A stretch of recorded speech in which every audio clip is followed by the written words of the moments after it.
That's enough. That's enough. That's enough. Jaya Radha Madhava Kunjabi Hari Kunjabi Hari Jaya Radha Madhava Kunjabi Hari Jaya Radha Madhava Kunjabi Hari Gopijana Balabha Girivardhari Girivardhari Gopijana Balabha Girivardhari Gopijana Balabha Girivardhari Jasodanandana Vrndavanandana Yasodanandana Vrndavanandana Yamuna Tiravana Chadi Yamana Tiravana Chadi Jaya Radha Madhava Kunjabi Hari Madhya Punjabi Jaya Radha Madhava Punjabi Hari Vrndavana Punjabi Hari Gopijana Balabha Girivardhari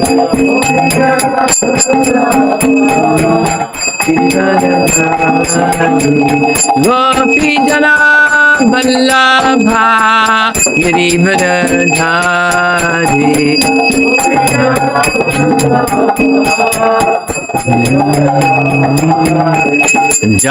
Jasodanandana Vrndavanandana Jasodanandana Vrndavanandana Yamuna Tiravana Chari Yamana Tiravana Chari Jaya Radha Madhava Kunjabi Hari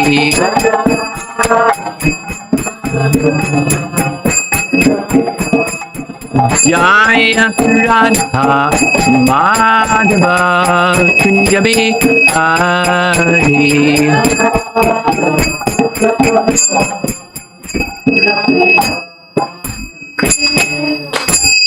Jaya Vishnupad Paramahansa Parivajagacharya Astatara Satsasi Simadis Divine Graces He Bhakti Vedanta Swami Shri Prabhupada Ki Ananta Koti Vaishnavrinda Ki Grantaraj Srimad Bhagavatam Ki Sri Chaitanya Mahaprabhu Ki Gaur Premanandi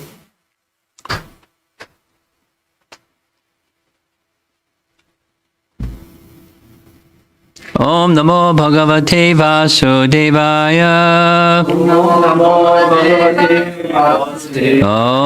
Namo Bhagavate Vasudevaya Om Namo Bhagavate Vasudevaya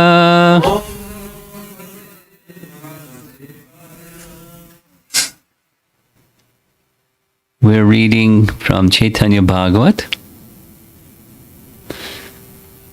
Little introduction to Chaitanya Bhagavata, maybe not so familiar with what it is. It's a biography. It's the very first of the biographies, of several biographies of Lord Chaitanya's life, written by Vrndavan Das Thakur, who was the son of Narayani. Narayani was the niece of Srivas Pandit, in their Pancha Tattva. Srivasadi Gaura Bhaktavrinda. Srivas had 4 brothers, and one of the brothers was the father of Narayani. Narayani was the mother of Vrindavan Das. So he was only 3 years old when Lord Chaitanya took sannyas and left Navadvip, so he had no remembrance of association with him. But he heard about him from childhood, from the get-go. And his mother was a very special recipient of Lord Chaitanya's favor. So she was blessed, and he was blessed by being her son, and in the association of all the exalted Vaishnavas. In fact, when his father died before Vrindavan Das was born, something like a posthumous child, something like Maharaj Parikshit, who died, his father died before he was born. Maharaj Parikshit was in the womb of Uttara.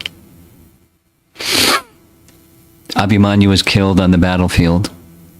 Later he was born. So he wasn't raised by his father, he was raised by the Pandavas. And Vrindavan Das was raised by Srivas and his brothers, the remaining brothers. No, whoever she was married not to one of his brothers. I forget the name of the person she was married to.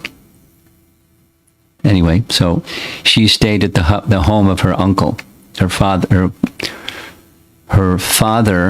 and her uncles. And so he was in the midst of hearing about Lord Chaitanya from the get-go. He wrote Chaitanya Bhagavata when he was around 24. He was still a young man. And by this time, he did so under the order of Lord Nityananda. He was a Diksha disciple of Lord Nityananda, who ordered him, instructed him to write this book about Lord Chaitanya. So he did. And the book was called, in its first iteration, was called Chaitanya Mangala. Later, another biography was written about Lord Chaitanya's life by Lochan Das Thakur. And Lochan Das Thakur called his book Chaitanya Mangala and requested Vrindavan Das to have his book named Chaitanya Bhagavata, because he was appreciated amongst the Vaishnavas as the Vyasa Dev of Gaura Lila. As Vyasa Dev wrote about Krishna Lila, Bhagavat Purana, so his book should be called Chaitanya Bhagavata. So that's what stuck, Chaitanya Bhagavata. There's 3 divisions to the book. We're in division number 2. Division number 1 is his scholarly pastimes as a youth, childhood pastimes, and then scholarly pastimes. And part of that scholarly pastimes is going to be, I'm just going to summarize chapter 2. So after Lord Chaitanya became an initiated disciple, received mantra diksha from Ishwara Puri, that ended the first section, Adi Kanda, and the Madhya Kanda is, we just finished yesterday evening. They're in 3 parts, really long chapter. Lord Chaitanya shows himself. He manifested his spiritual personality, because before it was his wrangling, argumentative, debating, challenging young man. His initiation took place around the age of 14. And I say that just based upon the authority of Varsana Swami, because I asked him, because he's like a Gaura Lila personality from way back, 30 years worth of Gaura Lila immersion. So from many, many, many different authorities, they say different things, but his explanation to me just the other day was he was around 14.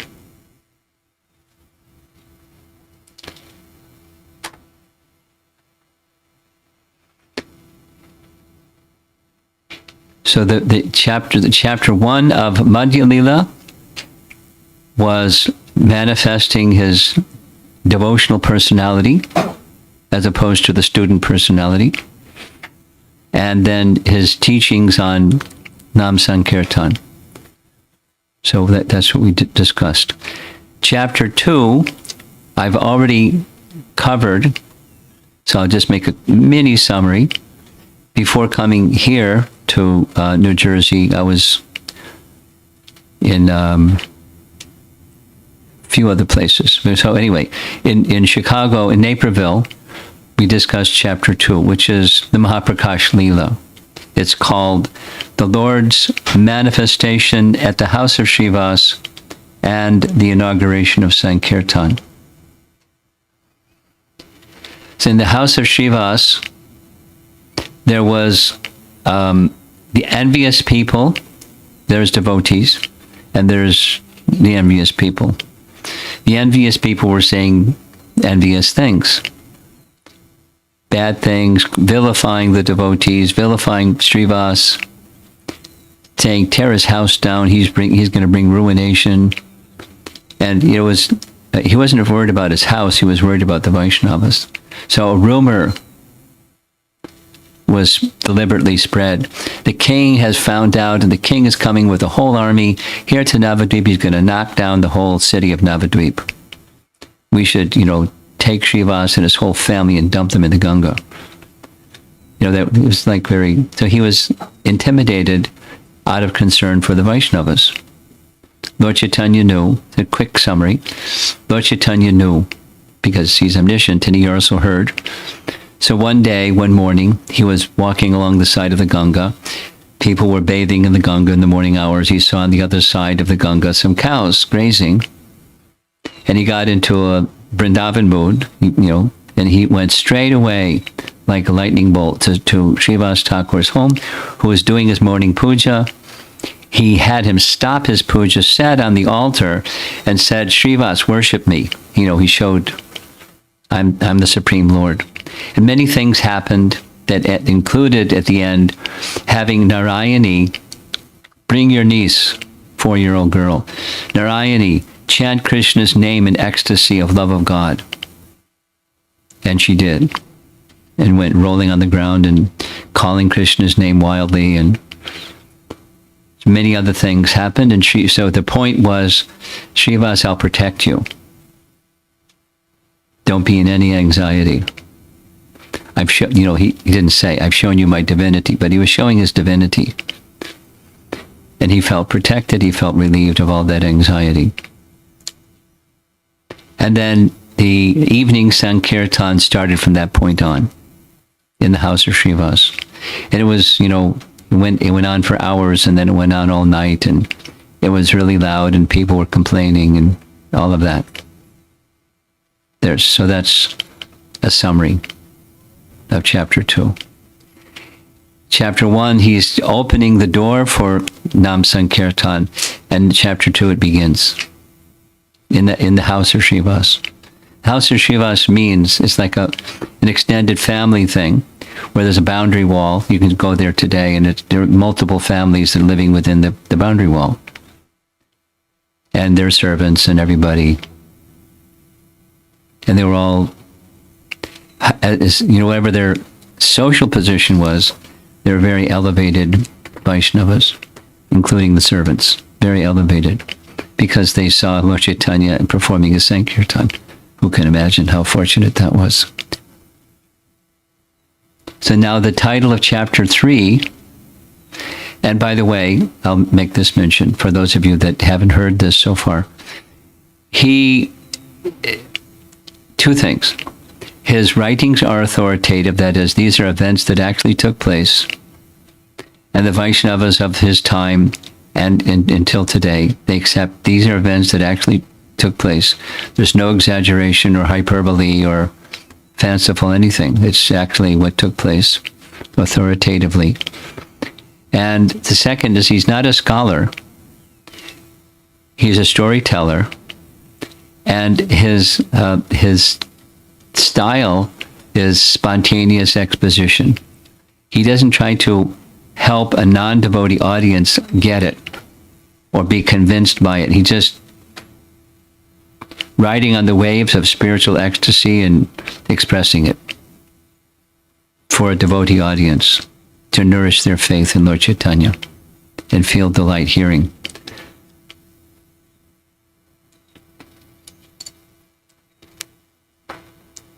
Chapter 3. The Lord manifests his Varaha form in the house of Murari. Murari is Murari Gupta. Murari Gupta's house, he was a physician. Gupta is a name for persons who are Vaidya by occupation. A physician by occupation. And we'll hear, but he was a devotee of Lord Ram and a devotee of Lord Chaitanya. And there was no conflict.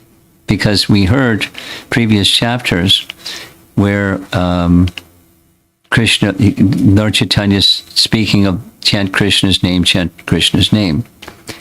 He was chanting Ram's name.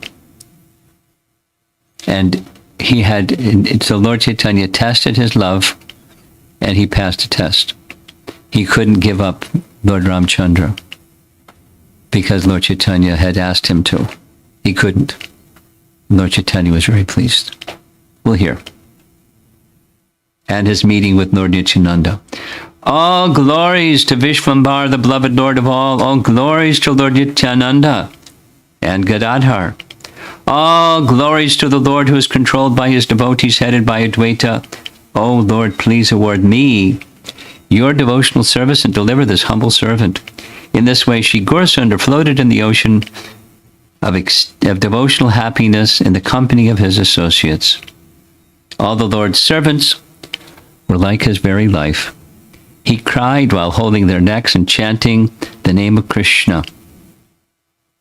On seeing the Lord's love, all the devotees surrounding the Lord, cried. By the sight of his love, even dry wood and stone melted. What to speak of his servants? All the devotees left aside their wealth, children, household, and engaged day and night in kirtan with the Lord. Gaurachandra became filled with devotion to Krishna. Whenever the Lord heard any topic about Krishna, he was immediately influenced by that. When the Lord cried for 6 hours in the mood of a servant, it appeared that the Ganges were flowing from his eyes. When he laughed for 3 hours. When he lost consciousness, he would not breathe for 3 hours. Sometimes he would proudly manifest his opulence, laughing and say, I am he, I am he. Where is that old Nada who brought me here? I will distribute the sweet nectar of devotional service to each and every house. Nada is nomenclature that he would use to call Advaitacharya. Nada. At that time, he would cry and say, oh, Krishna, oh, my dear. Then he would wind his hair around his feet. Sometimes he would recite verses in the mood of Akrura and offer obeisances by falling like a rod on the ground. While fully absorbed in the mood of Akrura, Mahaprabhu lost all external consciousness and said, oh, Nanda, let us go to Mathura with Balaram and Krishna to see the royal festival of the bow sacrifice. When the Vaishnavas saw the Lord speaking in these various moods, they floated in waves of ecstasy. One day, when the Lord heard a verse glorifying Lord Varaha, he roared loudly and went to the house of Murari. The Lord was greatly affectionate to Murari, just as Ramachandra was affectionate to Hanuman. As Sri Sachinandana entered the house of Murari, Murari immediately offered him obeisances. As the Lord entered the house of Murari, he called out, "Bore! Bore!" Murari Gupta was astounded and looked all around. Vishvambar then entered the Vishnu temple, wherein he saw a beautiful water pot with a spout. The Lord immediately assumed the form of Varaha, and by his own sweet will picked up the water pot with his teeth. In his form as Varaha, the supreme enjoyer of all sacrifice grunted and manifested 4 hoofs. Then the Lord ordered, "Murari, offer prayers to me." Seeing this unprecedented sight, Murari became stunned. He was unable to find any words to speak. The Lord then said, "Speak up! Don't be afraid. All these days you did not know that I am here." Murari trembled and humbly spoke, "Oh Lord, only you know your glories. Lord Ananta, who holds unlimited universes on one of his hoods, constantly glorifies you with his thousands of mouths. Yet he himself admits that he has not reached the end. Therefore, who else is capable of glorifying you? Even the Vedas, whose injunctions are followed by all, are unable to know you in full. O Lord, the unlimited universes that we see or hear about are all absorbed within the pores of your hairs. You are always full of bliss in whatever you do. So how can the Vedas know your activities? Therefore, only you know yourself. Others can know you only if you reveal yourself to them. What qualification do I have to offer you prayers?" Speaking in this way, Murari Gupta cried and offered obeisances to the Lord. Lord Varaha was pleased with the statements of Murari. Displaying anger towards the Vedas, he spoke as follows: "The Vedas mock me by accusing me of having no hands, legs, mouth, or eyes. There is one wretch in Kashi named Prakashananda who cuts my body to pieces while teaching the Vedas. He explains the Vedas but does not accept my form. His entire body is afflicted with leprosy, yet he does not come to his senses. My pure body is the personification of all sacrifices. Personalities such as Brahma and Shiva glorify its characteristics. By the touch of my body, purity is sanctified.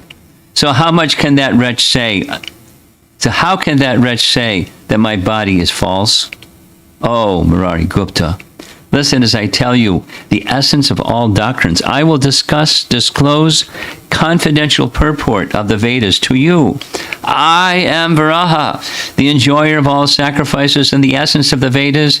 It was I who previously delivered the earth. I have incarnated to inaugurate the Sankirtana movement. I will destroy the miscreants for the sake of my devotees. I cannot tolerate the oppression of my devotees. I will kill the oppressor, even if he is my own son. I cut down my son for the sake of my servant.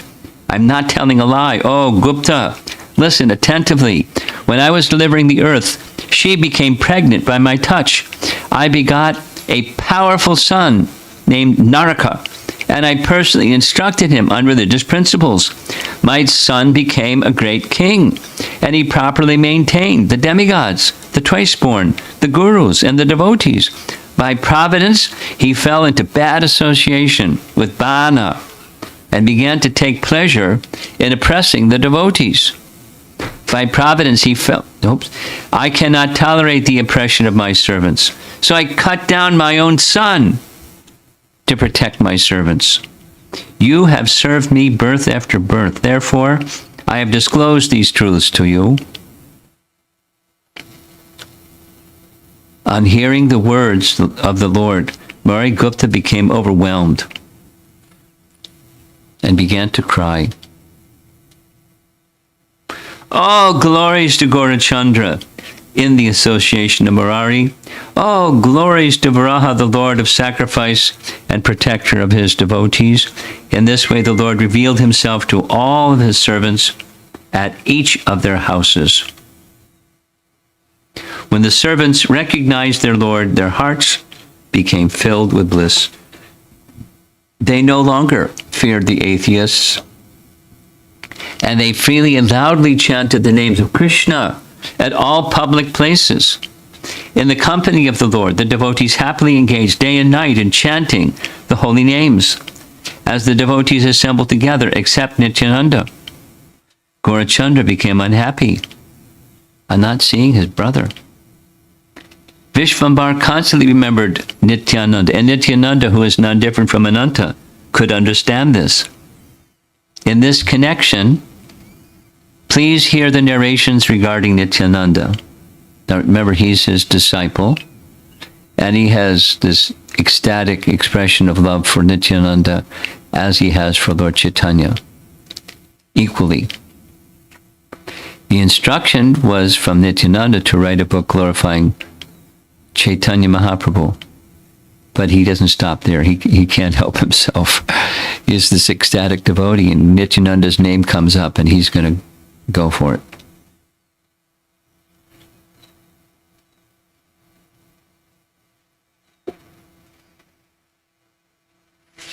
In Radhadesh, there is a village named Ekachakra,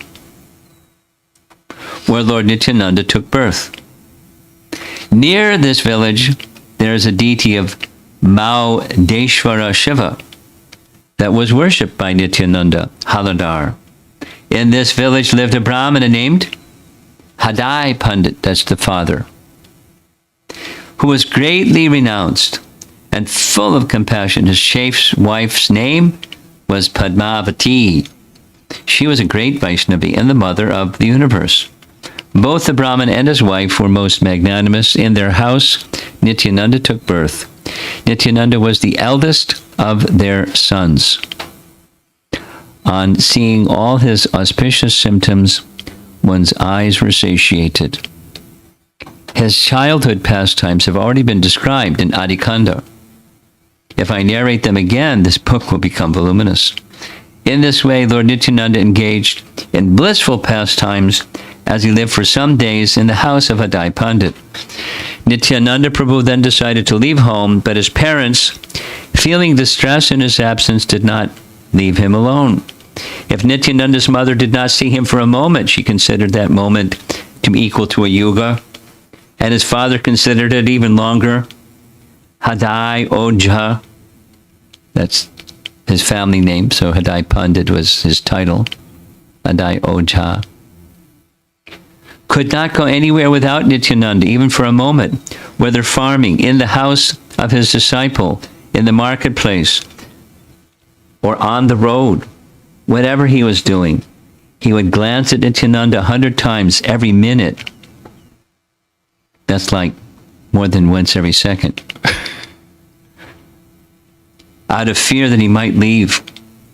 As Hadai Pandit repeatedly embraced him, the softest but delicate body of Nityananda would merge in his body. In this way, Hadai Pandit went everywhere, accompanied by his son. It seemed Hadai Pandit was the body, and Nityananda was the life air. As a super soul, Nityananda knew everything. He stayed with his father for his pleasure and as a matter of duty.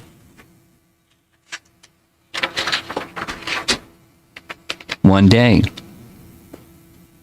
by providence, an attractive sannyasi came to the house of Hadai Pandit. Nityananda's father invited him for a meal and happily kept him in the house. Nityananda's father passed the entire night discussing topics of Krishna with the sannyasi. In the early morning, when the sannyasi was about to leave, he spoke to Nityananda's father as follows. The sannyasi said, "I wish to beg alms from you." Nityananda's father replied, "Ask for whatever you like." The sannyasi said, "I have a plan to visit the holy places, but I do not have a suitable Brahmin companion. Please give me this eldest son of yours to accompany me for some days. I will take better care of him than my own life, and he will be able to see all the holy places." On hearing the words of the sannyasi, the pure Brahmana became afflicted with distress and contemplated as follows: "This sannyasi has asked for my very life, and if I don't give him, I will be ruined." Many great personalities in the past have given their lives to sannyasis and thereby achieved auspiciousness. Vishvamitra previously begged Dasarath for his son, Lord Ramachandra, who was Dasarath's very life. Although the king could not live without Rama, he nevertheless gave him. This is described in the Puranas. The same thing has happened to me today. Oh, Krishna, please save me from this dilemma. By providence, it was the same situation. So why the mentality would not be the same? Otherwise, why would Lakshmana appear in his house?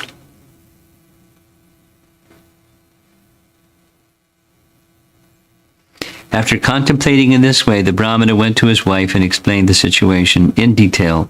On hearing about the request, the chaste wife and mother of the universe said, "Dear Prabhu, I agree with whatever you decide." The father of Nityananda then came before the sannyasi with his head down and handed over his son to the sannyasi. The best of sannyasis then departed with Nityananda. In this way, Nityananda left home. As soon as Nityananda left home, the Brahmana Hadai Pandit fell unconscious to the ground. Who can describe the Brahmana's pathetic crying? Even stone and wood melted from the sound. Hadai Ojha became overwhelmed and inert in the mellows of ecstatic love. People said, "Hadai Ojha has become mad." Indeed, he did not eat anything for 3 months. He survived only by the mercy of Sri Chaitanya. Why does the Lord leave someone who is so attached to him? This is the inconceivable authority of Lord Vishnu and the Vaishnavas. Lord Kapila displayed indifference by leaving behind his widowed mother. Shukadeva left behind such a great Vaishnava father as Vyasa without even looking back at him. The crushed jewel of sannyasis displayed indifference by leaving behind his helpless mother Sachi. On the spiritual platform, such renunciation is not renunciation. Only a few great personalities can understand this topic. These pastimes are all meant for the deliverance of the living entities. Even wood melts by hearing such topics. On hearing of Dasarath's lamentation, after sending away his son, Rama, even the Yavanas cry profusely. In this way, Lord Nityananda left home and traveled to the holy places out of his own sweet will. The most magnanimous Nityananda visited. Now he has a long list of places he visited. It's a whole paragraph. I'm not going to read them. It's all long, lots of places. And one of the places he went was Mathura, and then other places, then he came back to Mathura. It's a long list. Up and down and sideways, all over India. No one could recognize Nityananda, the origin of Ananta, as he roared loudly on seeing his previous birthplace. Previous birthplace means Vrndavan. Because he was Balaram, became Nityananda, and Balaram took his birth in Vrndavan as the son of Rohini.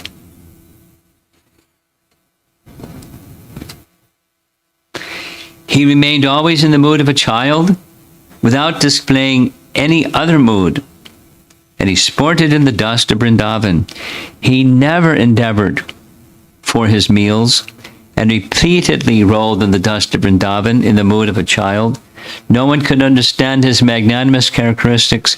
He did not consume anything other than the mellows of Krishna consciousness.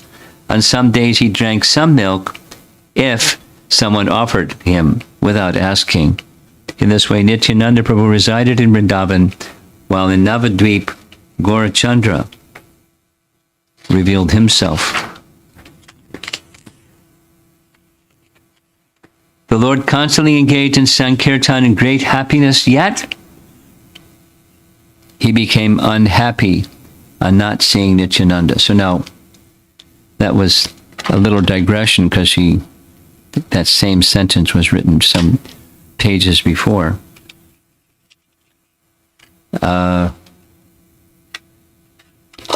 It's unique. There's many unique things about Gaura Lila.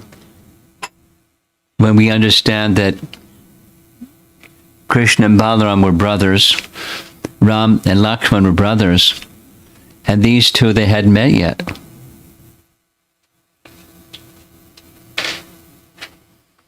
And Nityananda was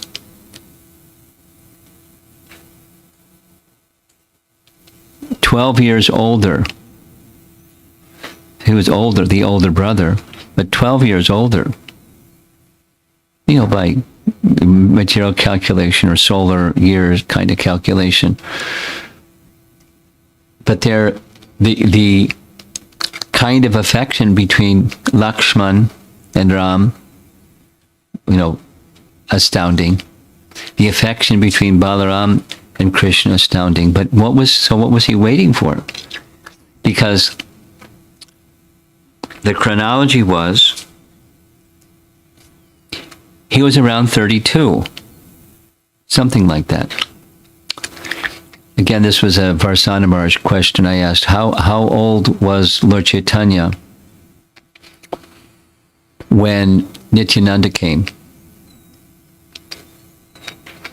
And the answer was, there are different references, different biographies, so they say some slightly different things. But the age was around 18 to 20.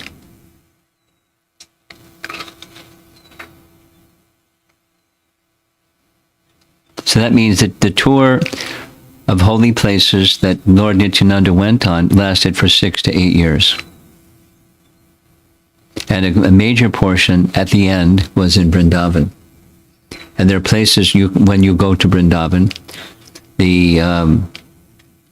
there's a place down by the Jamuna River where Lord Nityananda would sit and feel separation from Lord Chaitanya, but he was waiting. Nityananda Vat, it's called. It's like not far from the Radharaman temple, towards the Jamuna River. And another place, we had a sitting place around the side of Radhakund. And there's a nice description of his meeting one Brahmana doing Govardhan Parikrama. So he was in Vrndavan for some time. Doesn't say how long exactly. But he was waiting. Lord Chaitanya was now, when he was eager, he's in the midst of performing the Sankirtan pastimes. And he's eager for Lord Nityananda's association.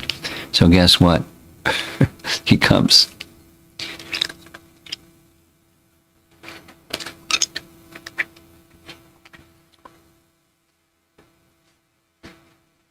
Nityananda understood that the Lord had manifested himself. He had waited in Vrndavan for this moment. On realizing this, he immediately went to Navadvip, where he stayed at the house of Nandana Acharya. The house of Nandana Acharya, those of you that have been to Mayapur, as you're looking at the ISKCON Mayapur temple, it's the next Gaudiya Math temple down to the right. It's a math that Madhava Maharaj was placed in charge of. But when you go inside the boundary wall, you'll see there are three times when Lord Chaitanya had to go there and interact with his devotees. One was with Advaitacharya, another was with Lord Nityananda one other time. So he went to the house of Nandanacharya and he hid himself.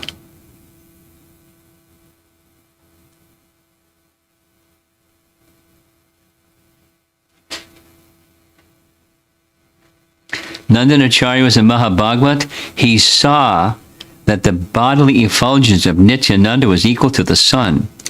Nityananda appeared to be a great avaduta with a large body. He was always grave and most sober. He chanted the names of Krishna day and night. He was the abode of Lord Chaitanya, incomparable within the three worlds. Sometimes he roared loudly in his own ecstasy.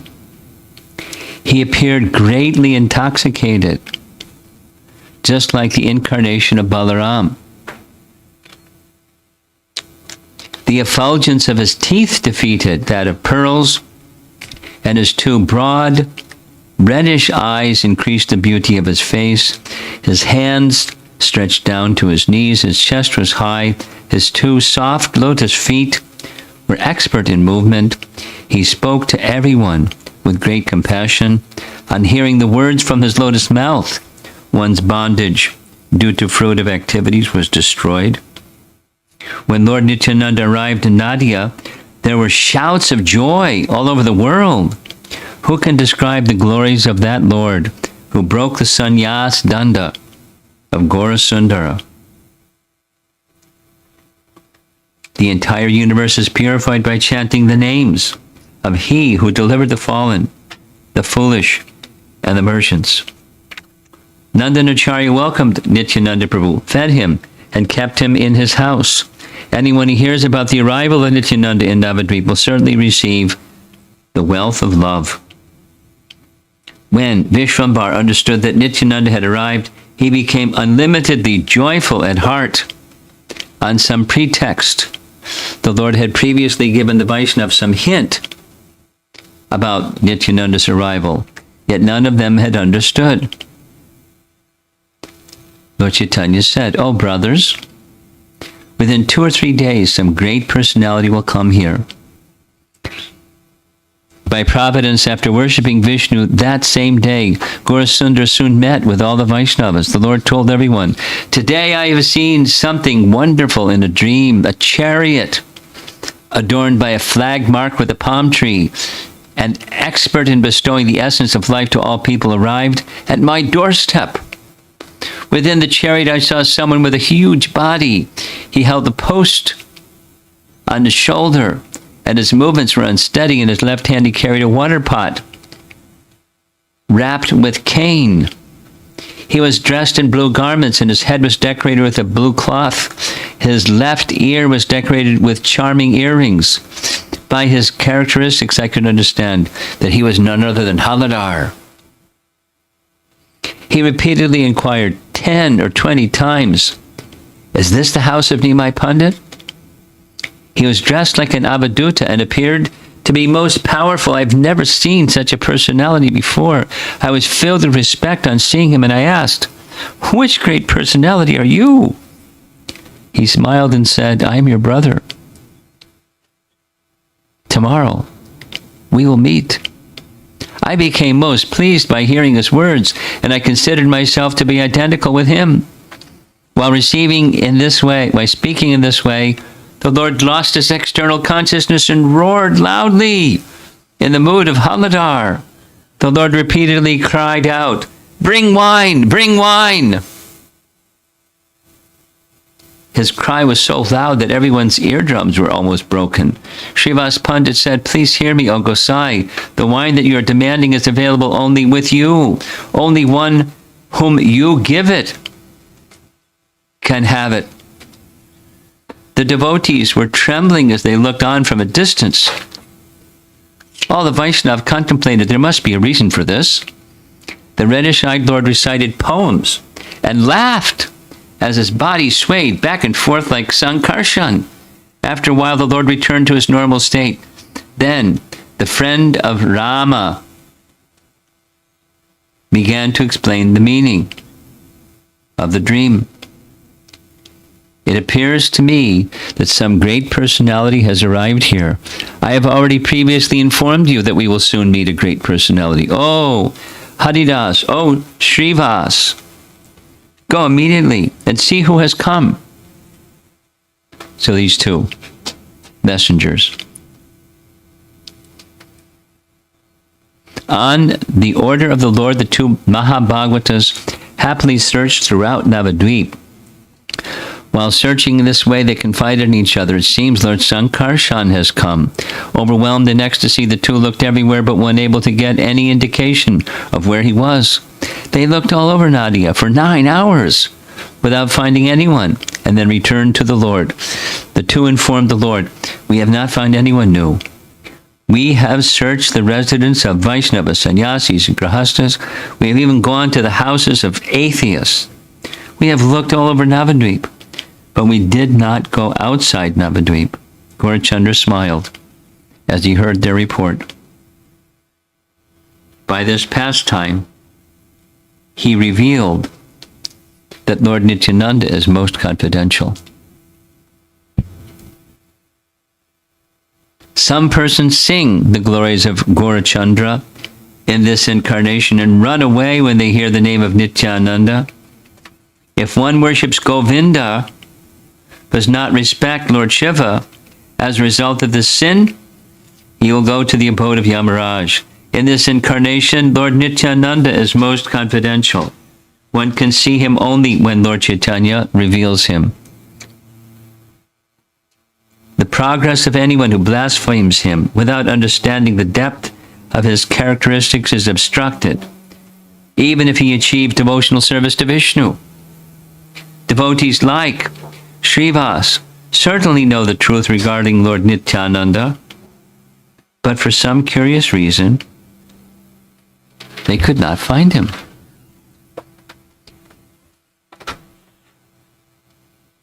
It's a nice story, huh? He's a nice storyteller.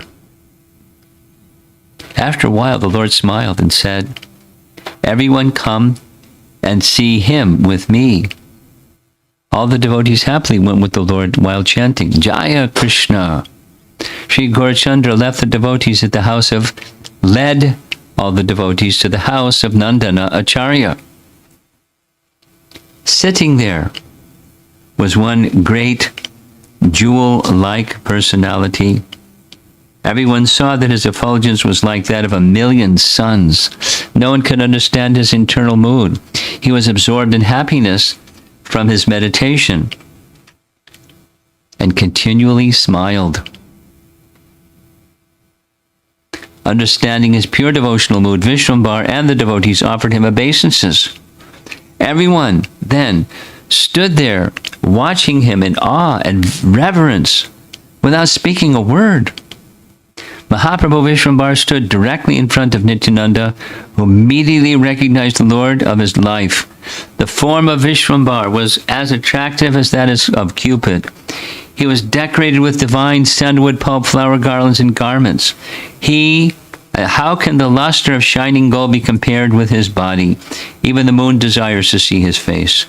Accompanied by the devotees, the most enchanting Sri Gauranga and Nityananda wandered throughout Navadvip.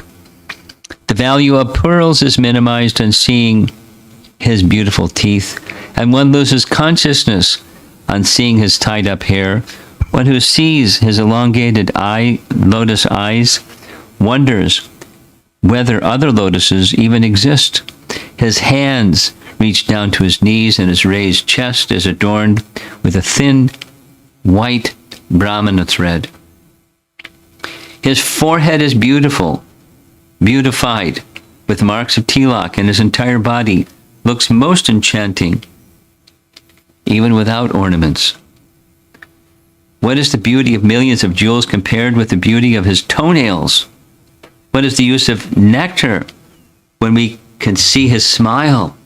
Accepting Sri Chaitanya and Nityananda Prabhu as my life and soul, I, Vrndavan Das, sing the glories of their lotus feet. That's the end of the chapter. But it's not over yet. We'll continue tomorrow. Well, this evening. After they meet, there's another explosion of ecstatic emotion and exchanges between the two lords, and it's really wonderful.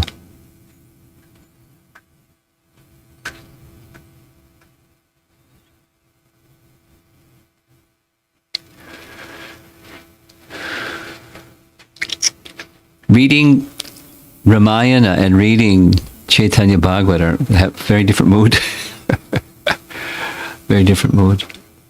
Do you two boys, do you know something about Ramayana? Have you familiar with reading it or hearing it? What do you think? It's a little different? A little different. A little different. In Chaitanya Charitamrita, we mentioned this the other day. In Adi Lila Chaitanya, the advent of Mahaprabhu is being discussed by Krishna himself. And he says, he reflects, after delivering Bhagavad Gita to restore principles of Dharma, and then returning to the spiritual abode, he is considering, now that I've performed my Braja Lila, people will worship me as they worship Lakshmi Narayan. They worship me in veneration.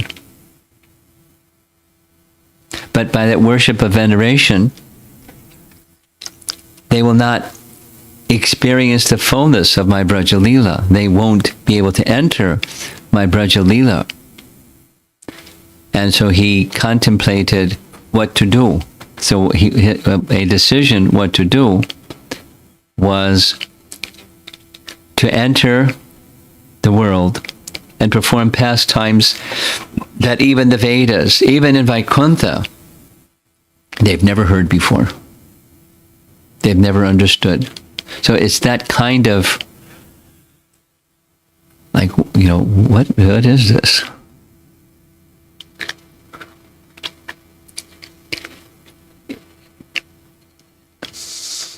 The followers of Lord Chaitanya are commonly Krishna Bhaktas. So our acharyas have abundantly commented on the Bhagavatam. Many, many, many commentaries on the Bhagavatam. And naturally so. It's the best of the Puranas and the ripened fruit of the Vedic tree and so forth and so on. All of those wonderful things, it's naturally the literature for the followers of Lord Chaitanya who worship Krishna. And we're less accustomed to hearing about Lord Chaitanya. And to whatever degree we are accustomed to hear about Lord Chaitanya, it's the principal pramana or source is Chaitanya Charitamrita, which Prabhupada very generously gave. And the mood, now Krishnadas Kaviraj, he was also a Mahabhagavat. Krishnadas Kaviraj wasn't just a learned person. He was also on the topmost stage of bhakti. The topmost stage of bhakti. And at the same time, he was very scholarly.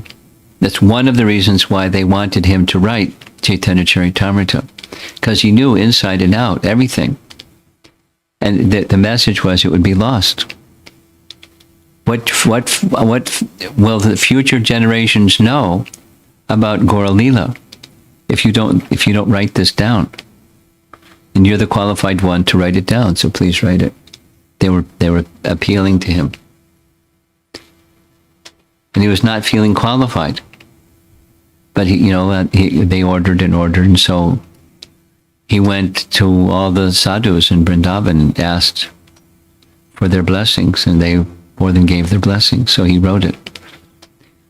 And it's very scholarly. As we say, it's our postgraduate study. And particularly postgraduate study in terms of the details of what is narrated not only the pastime, but particularly the Gora Tattva, the truths about Lord Chaitanya. And it's not easy to understand.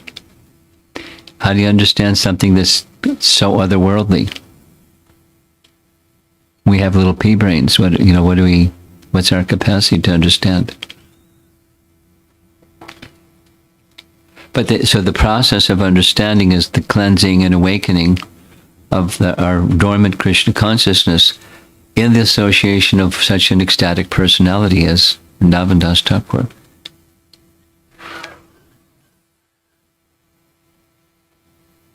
Krishnadas Kaviraj had the same ecstasy, but it was his range or his capacity was broader because of his scholarship.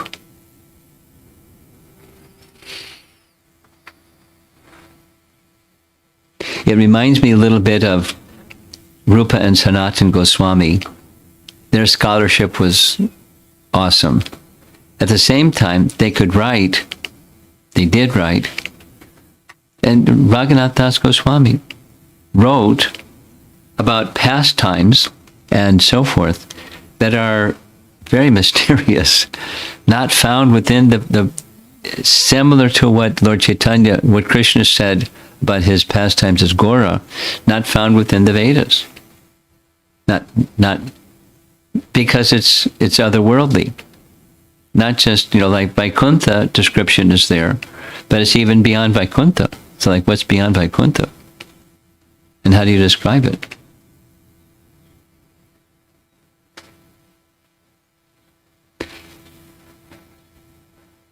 But Lord Chaitanya came to give that kind of love, and those who hear from these personalities, it's not easy to understand it, that's for sure.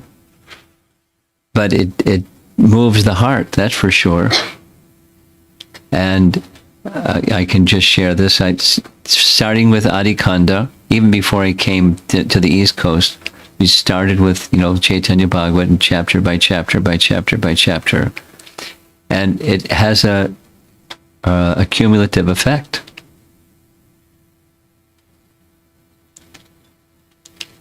I mean, I wake up in the morning thinking Gaura Lila.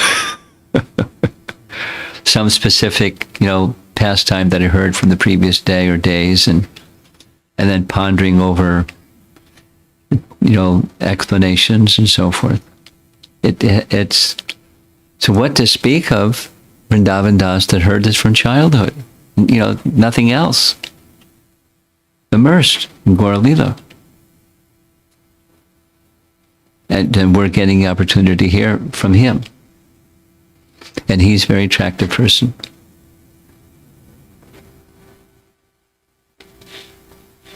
And his understanding of Gaura Tattva is also clear, but he doesn't present it in the same scholarly way as Krishnadas. Therefore, Prabhupada gave attention particularly to Chaitanya Chaitanya Charitamrita. And then Bhaktisiddhanta, we have his commentary to Chaitanya Bhagavata, and it's Lord Chaitanya all the way, Bhaktisiddhanta all the way with his commentary. Now there's one last thing. Something came up in yesterday's discussion. Prem Kishore, pay attention. Who was asking that question about the the Gaurnitai versus Panchatattva? Amritananda. The same Amritananda. Yeah, he's coming. He's coming. You want to meet? I haven't seen him in ages. Yeah, he was the one who started out with the long. Yeah. Okay, great. Okay, so he was asking a question, and I was thinking some more this morning as I woke up about his question. Nice question. I'd like to respond to it further. His question was, there's the Panchatattva, and then there's the worship of Gaurnitai. And we worship Gaurnitai. He was expressing something like this, that I feel we're kind of like dropping off the other three, and that doesn't feel right. Advaitacharya, Gadadhar, and Shivas. I was thinking some more about this. And the something more includes Srila Prabhupada was given a mission, and his mission was spread the message of Lord Chaitanya. So it's a Sankirtan mission. And Nityananda was of those personalities, the other Panchatattva personalities. He was specifically given that assignment and had that Shakti, or Sankirtan mission. Give the holy name. I came and he told, Chaitanya Mahaprabhu told Nityananda, I've come into this world to deliver the holy name. My mother's told me to stay in Puri, so you please go. Don't come back to Puri. Just stay and give the pure holy name to one and all, and I'll give you associates to go with, and off they went. So he's engaged in the Lord's Sankirtan mission for his appearance. He's the original spiritual master. And Prabhupada had, that function, the spiritual master of the world. The spiritual master of the world in all languages. Through his devotees who assisted him, but as the Bhaktivedanta purports, spread everywhere. That's a Lord Nityananda mission. So Prabhupada, for furthering his mission, engaged Lord Nityananda in assisting Lord Chaitanya, and Prabhupada had us worship Gaura to emphasize the mission of spreading Krishna consciousness, which is the function of Lord Nityananda. Therefore, he had us install Gaura. Now, before we knew anything about anything, we didn't have deities, it was Panchatattva paintings. We had, new artists just make Panchatattva paintings. Original paintings, not just prints, but original paintings that became the worshipable altar.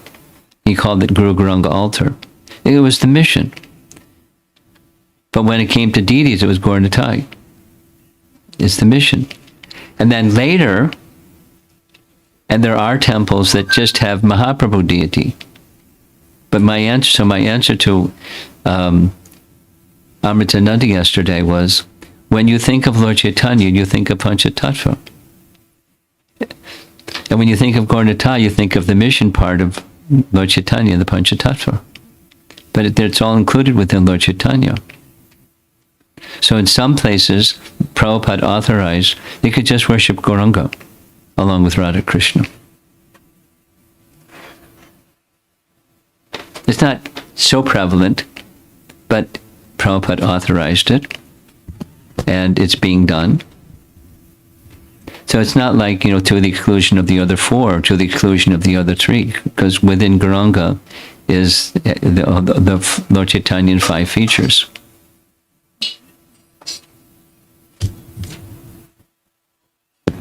And there's a mood, the mood of preaching, Gaura.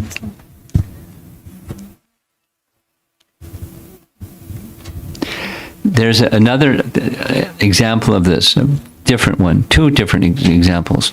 Murari Gupta was a great devotee of Lord Chaitanya. Lord Chaitanya disclosed things to him that were very unique, as we just read, manifesting a form of Lord Varaha with hooves, the whole thing.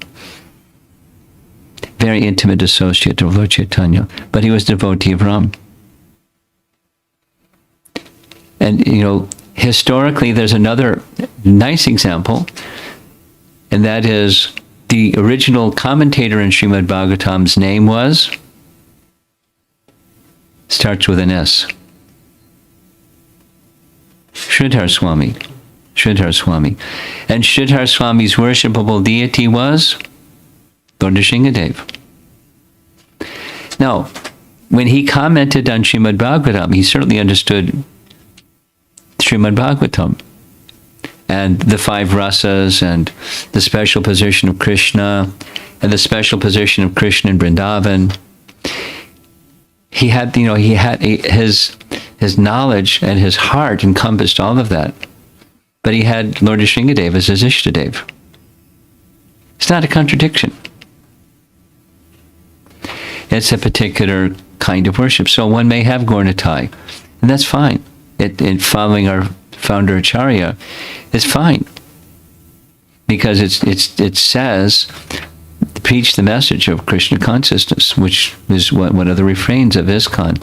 It's a missionary movement, giving knowledge that removes ignorance, that removes suffering from the whole world. Sarve sukhino bhavantu. The world should be happy. Lord Nityananda was to make the world eternally happy. By his mercy, one gets the mercy of Lord Chaitanya. And by the mercy of Lord Chaitanya, one gets the mercy of Radharani, gets the mercy of Krishna. So it's a perfect fit for the missionary assignment. And if somebody likes worshipping Lord Sringadev, fantastic. Somebody likes worshipping Lord Ram, fantastic. Somebody likes worshipping Panchatattva, fantastic. But Krishna is the original personality of Godhead, and Lord Chaitanya is non-different than Krishna. So that's at the center of the heart of Mari Gupta, and that's at the center of the heart of Sridhar Swami, the Bhagavatam commentator, and so forth.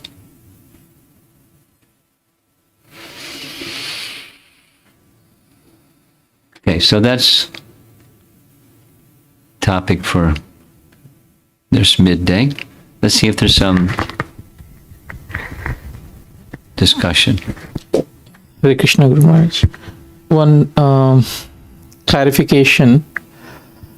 As we're talking about Lord Gauranga position, and we heard about more of Lord Nityananda in this chapter.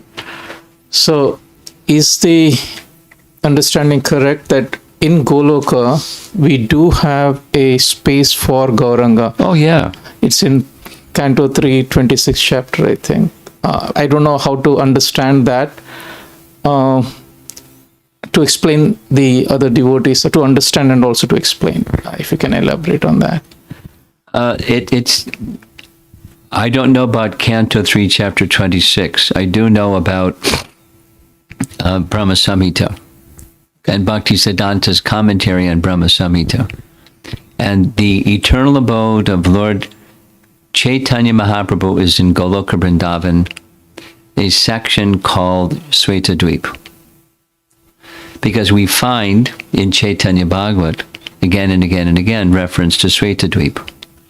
And that's where Svetadweep is, the abode of Chaitanya Mahaprabhu. It's not the island where Shiradakshay Vishnu resides. It's in Krishna Loka, that quadrant called Svetadweep. So look carefully at the paintings guided by Srila Prabhupada. Our artists, when they show, the spiritual sky, and there's the Mahatattva and Mahavishnu, and over there is the lotus, Krishna Loka, in the center is Radha Krishna. Look carefully, and you'll see over there is Lord Chaitanya and his associates having kirtan, because it's in Goloka. That's where his eternal abode is, from which he descends to this world. And it's called Svetadweep within Krishna Loka. Thank you. Yeah. We have to use the microphone. Best if you take your mask down for a sec. Okay, Maharaj, I noted down like 7 questions. 7 questions. So, so I'll just ask one, and then you can let everyone else go, and then I'll ask the rest. It's a deal. So, you're explaining about how we should also like worship Gauranitai, I think. Yes. You were saying that, right? Okay, so that brought up the question. I think this is a little unrelated, but why do people worship many different forms of Krishna when it's all Krishna at the end? Like, they're all Krishna. Why do we worship different That's a forms? nice question. Can I make a request of you? I mean, yeah. I'm going to tease you. Is that okay? Yeah, that's okay. You'll take it as like fun and affectionate, and Okay.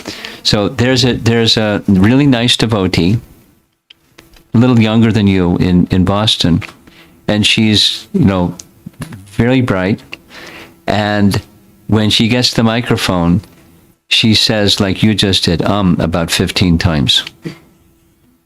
So every time she said I would interrupt her and ask her, the next time we got together, to ask her question without saying So when you get to ask your next questions, try to not say Okay, Maharaj. And there's a reason. Here's a good reason. Because if you're a thoughtful person, as you get older, you'll be a speaker on behalf of the message of Krishna. So when it detracts from the effectiveness of your speaking if the prelude sound is and what to speak if it's 15 times. It diminishes the effectiveness of the message you want to deliver. So it's just to help you be a speaker on behalf of the message of disciplic succession, to just like cut that out of your sound vibration. Okay, thank you, All Maharaj. right. Now, why are there different kinds of worship if Krishna is the source of everything? Some worship in different ways. Why? If Krishna is the source of everything. There are different moods of love. Why are there different rasas? Because there are different moods of love. And within those different rasas, or within the different moods of worship, there's an aspect of Krishna that one particularly looks up to. And yet, even those who are worshippers of Lord Nrsingadev, there's different moods of the worshippers of Lord Nrsingadev. There's some common thread in that worship of Lord Nrsingadev, but there's varieties within the worshippers of Lord Nrsingadev or Lord Ramachandra, or different forms of the Lord Jagannath. And they just have that. That's the place of shelter for them, which is an aspect of Krishna, yes. So Krishna is the ultimate shelter. And they may very well know that Krishna is the ultimate shelter. And it's not just, people from other traditions. It's even within our own Hare Krishna movement. Very elevated devotees. They like this worship or that worship or the other worship, knowing fully that Krishna is the original personality of Godhead. So it's a reciprocation of their love and faith. Krishna is reciprocating with their love and faith, and so they feel drawn to this aspect or that aspect. Knowing fully, one more time, Krishna is the source of everything, but they're drawn to this particular aspect or that particular aspect, or the mood. It's the devotees that I know that like Lord Nrsingadev or Lord Ramachandra, that's most common, and Lord Jagannath. There's something about the mood of Lord Ramachandra. It just moves their heart. They can't help themselves. And so they have Gaurnitai, and they have Sitaram, Lakshman, Hanuman, or they have Gaurnitai, and they have Lakshmi Nrsinga, or Prahlad Nrsinga. And, they're not confused. They just have a particular affinity or affection or love. So basically, it's just that different people like different aspects. They have faith, and Krishna is reciprocating with that faith correspondingly. Okay. Thank you, Maharaj. Okay. Yes, right in front of you. Maharaj, my question was that so there's a person named Prakash. Why did Prakash say that Chaitanya Mahaprabhu has no legs and hands exactly? He's an impersonalist, that's why. Oh. Prakashananda Saraswati was the number one sannyasi amongst thousands of sannyasis. Mm-hmm. And he was a strict follower of Adi Shankaracharya, who were monists. saying he has, no form, no face, no hands.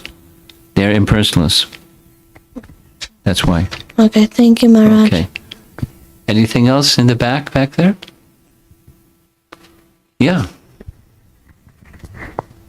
Hare Krishna Maharaj, thank you very much for such a nice, wonderful class. My question is there any particular reason for Chaitanya Mahaprabhu to manifest Varaha form only to Murari Gupta, or is there any?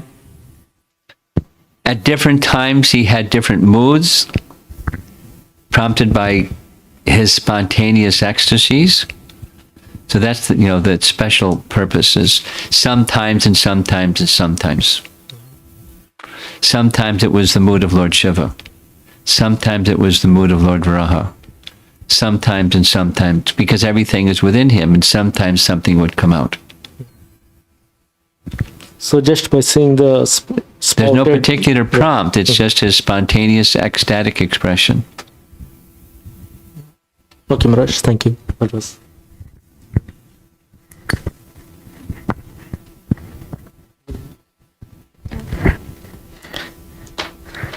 Okay, so when Murari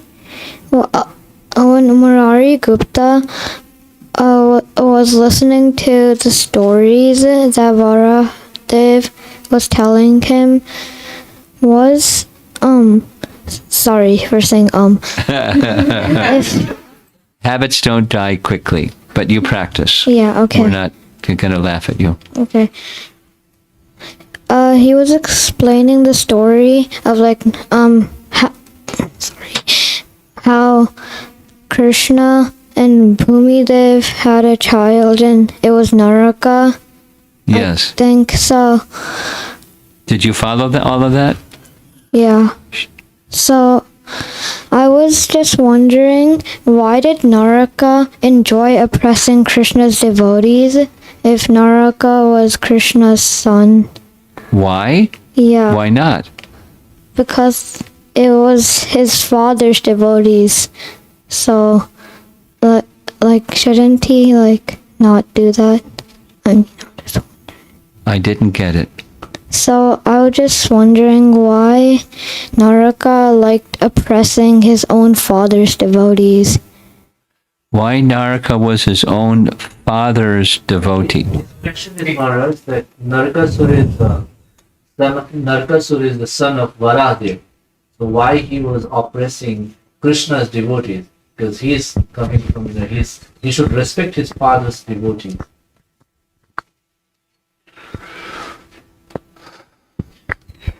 I'm not sure I understand even still, but he fell into bad. So he was the son of Varaha, yes, but Varaha is Krishna's expansion. That Lord Chaitanya already showed. Varaha is within Lord Chaitanya, and Lord Chaitanya and Krishna are the same. Varaha is within Krishna. So the son of Varaha was Naraka. But that's also the son of Krishna, because Krishna is the original father of all. So he became oppressive by bad association. Oh, okay. Good people can become bad by bad association. In fact, Prabhupada said like that. All bad people, you can trace back somewhere they had bad association, they became bad through bad association. Therefore, parents are often concerned about who their children associate with, because they can be good kids, but through bad association they can become corrupted. And so they're concerned. And association can mean just physical proximity, but these days it can mean all kinds of things. Bad association through your cell phone with, somebody or something somewhere out there, and, bad association. And it happens.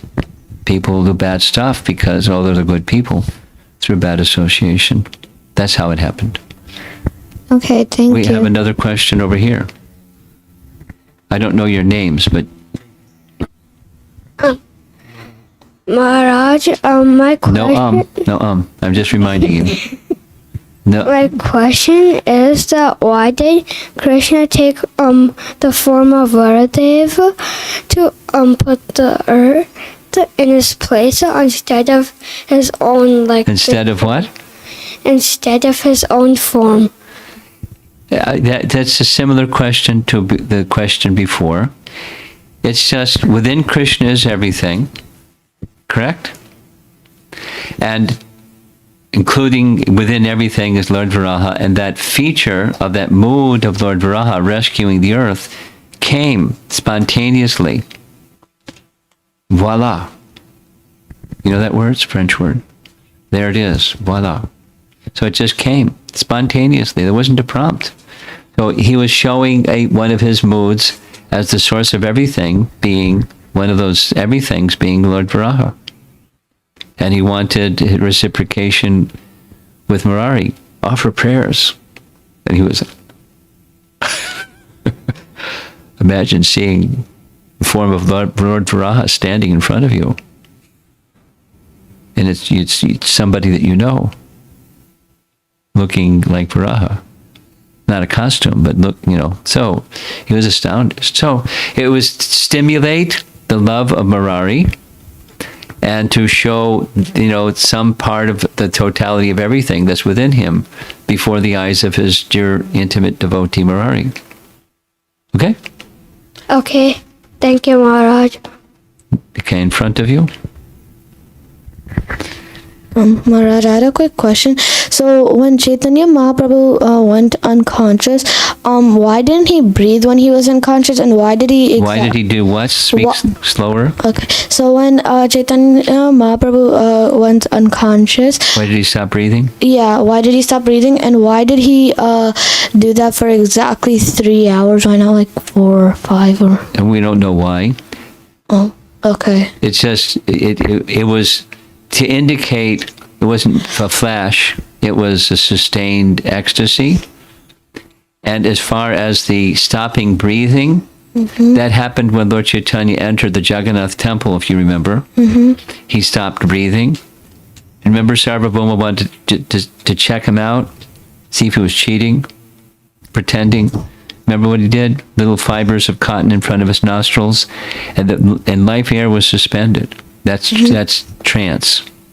So he went into a samadhi trance. It wasn't a cover-up or an imitation. It was the genuine thing. He was in the state of ecstatic trance. Oh, okay. That's what happens. Okay. So if you ever go into trance, you probably will stop breathing too. Oh, okay.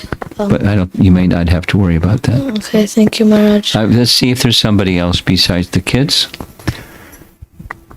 Anything out there in our adult attendees?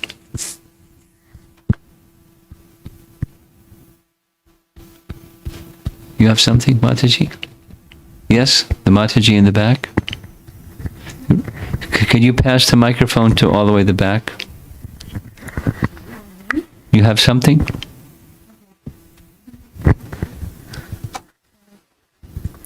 Hi. Okay.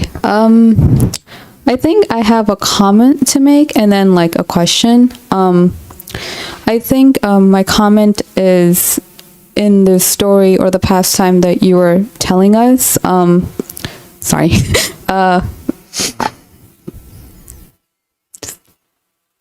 I think I couldn't really, I'll be honest, I couldn't keep up with all the names, but I think the essence that I got when Lord Chaitanya was meeting all these personalities was this lost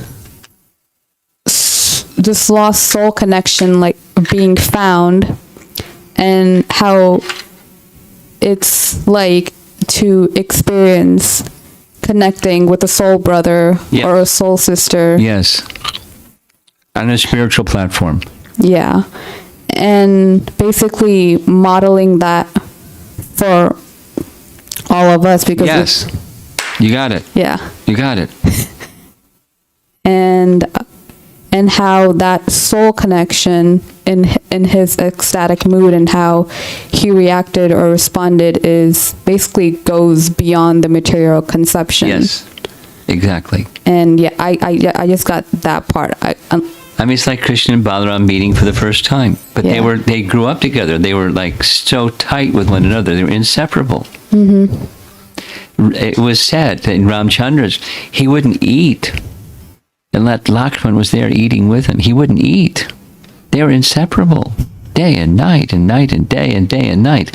And here they are, 18 to 20 years and in pastimes, and they're meeting. Whew. And you know, how many lifetimes have we been through before meeting Krishna?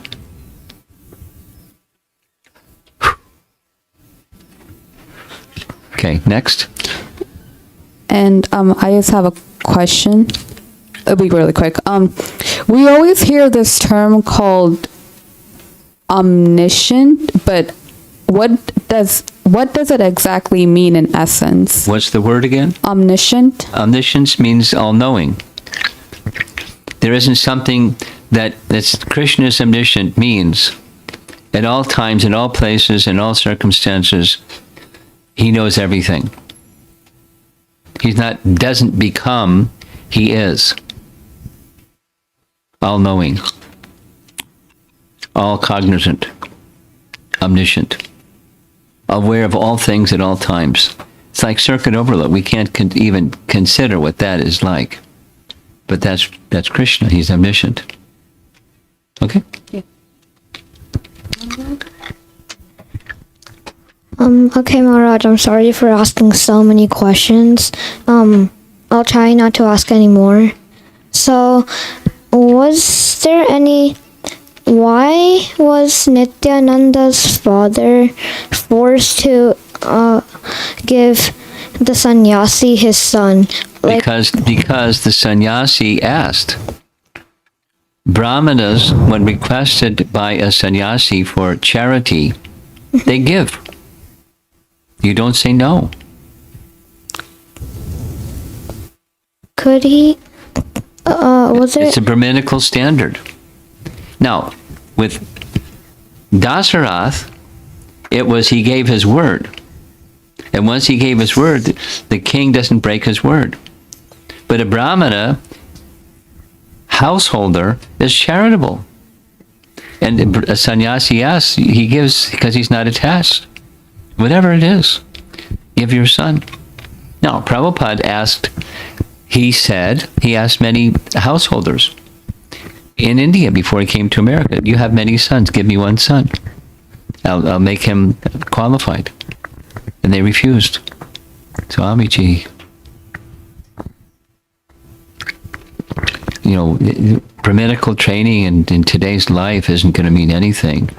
That this young boy has to become a bread earner and have a career and be successful in the world. And Swamiji, no. No. They're not like Hadai Oja. The sannyasi comes and asks for anything, it's his. Okay? In front of you. This last question, I guess. Oh, okay. So it's something online? There's one, okay. Oh, okay. So, Maharaj, my question was that, so why did Chaitanya Mahaprabhu, he came inside Murari Gupta's house and then just demanded for worship, or when he went to Sri Vasakar's house, he's like, tell your daughter to come on and sing Hare Krishna and glorify me and all. So what's your question? Why did he do that? Yeah. He's showing his opulence. He's the Supreme Lord. So normally he would take the mood of a devotee, and with his intimate associates he would sometimes take that position of the Supreme Lord and order them. Oh, okay. And they were happy.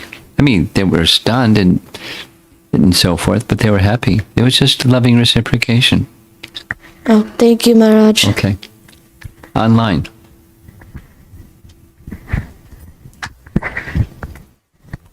Okay. So from Shalini Talwar. Initially, we discussed that Lord Nityananda visited holy places for 20 years, and he met Lord Chaitanya when Lord Nityananda was 32 years. Today, we discussed that Lord Nityananda visited holy places for 6 to 7 years. So the math doesn't match up, is what they're saying. Yeah. So the answer to that is the numbering system is not really clear, and sometimes when I have repeated on many occasions numbers that I've consistently heard in the past. However, I kind of reset my compass a little bit by contacting Varsana Maharaj because he's Gaura Lila personified. That's my view of him, because, he is immersed. He's immersed. Just bump into him and you get Gaura Lila gulab jamun juice all over you. So I asked him that question because I felt he was authoritative, and he gave a slightly different answer. That's why the numbers don't necessarily match. So what is very consistent is Lord Nityananda left Ekachakra when he was 12. And when Lord Chaitanya was born was around that time, but it's not clear exactly when. In Chaitanya Bhagavata, because there's different reference sources. So the different reference sources say slightly different things. And if you take only one, you don't get the mix of what the many say. So the chronology is Lord Chaitanya was around 18 to 20 years old when Lord Nityananda and Lord Chaitanya met.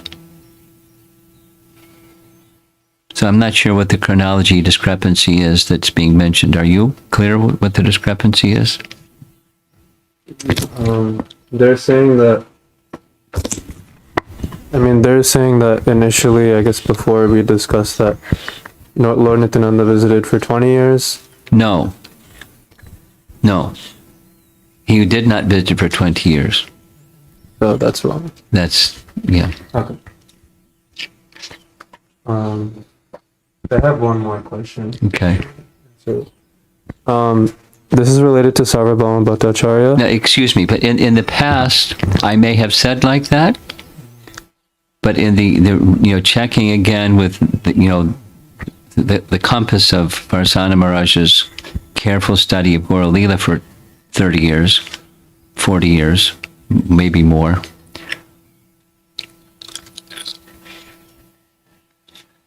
That 20 years was not the correct number. Go ahead. So this is related to Sarvabhauma Bhattacharya.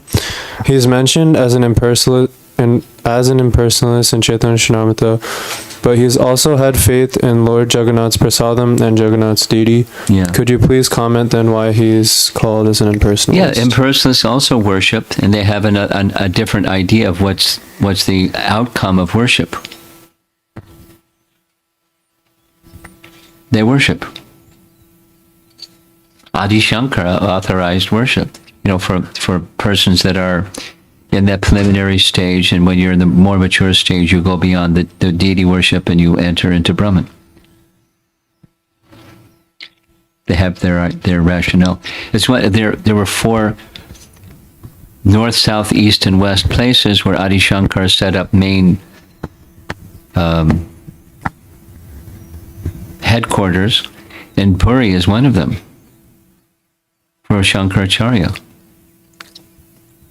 Okay. Srila Prabhupada ki Jai. Adi Jasadanandana Brajacanaranjana Jasadanandana Brajacanaranjana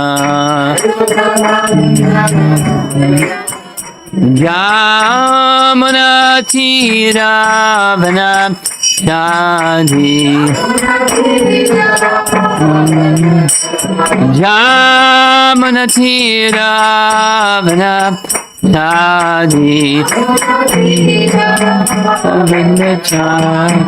Jaya Radha Madhava Kunja Bihari Jaya Radha Madhava Kunja Bihari Jaya Radha Madhava Kunja Bihari Jaya Radha Madhava Kunja Bihari Gopi Jana Balabha Girivardhari Gopi Jana Balabha Girivardhari Gopi Jana Balabha Girivardhari Gopi Jana Balabha Girivardhari Jasodanandana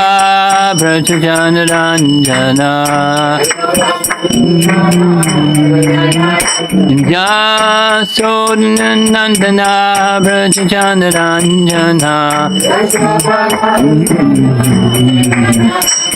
Yamuna Tiravana Chadi Tiravana Chadi Yamuna Tiravana Chadi Tiravana Chadi Jaya Radha Madhava Kunja Bihari Jaya Radha Madhava Kunja Bihari Jaya Radha Madhava Kunja Bihari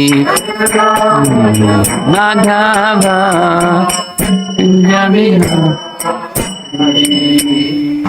Jaya Vishnupad Paramahamsa Parivajagacharya Astatara Satasi Srimad Divine Grace A.C. Bhaktivedanta Swami Srila Prabhupada Ki Ananta Koti Vaishnavrinda Ki Gora Premanandi.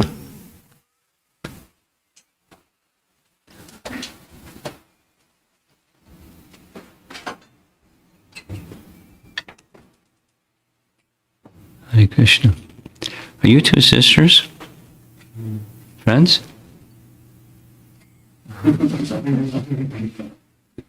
You like to hang out with her. And she's trying to be social distance. I'm a little, I heard, and it's been confirmed, Namananda was tested as COVID positive in our community here, which means, you know, we're all a little bit more at risk when we're mixing socially.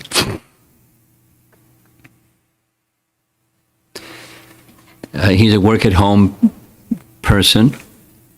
So how did he get it? Maybe shopping.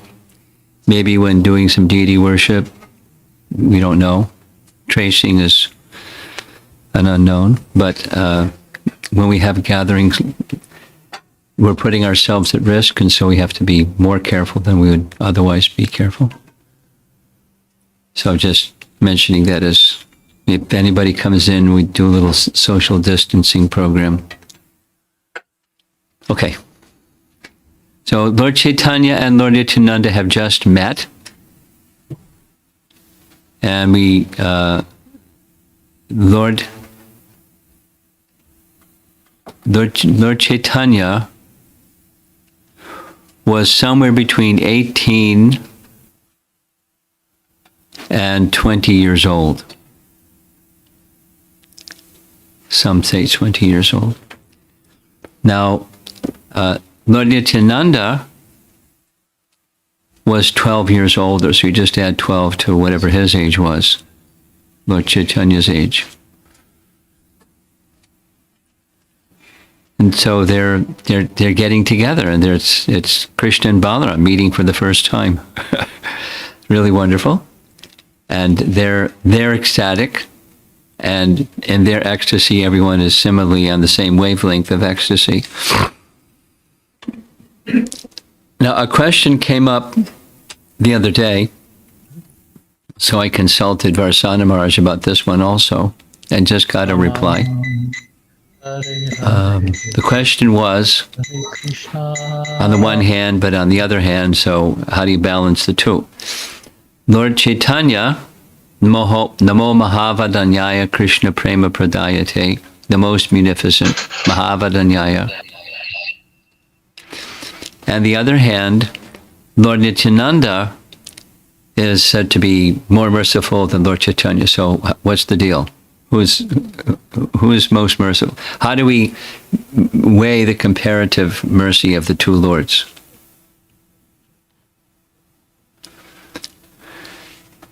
So I gave an answer, but said I would consult with Varsana Maharaj. And a lot has to do with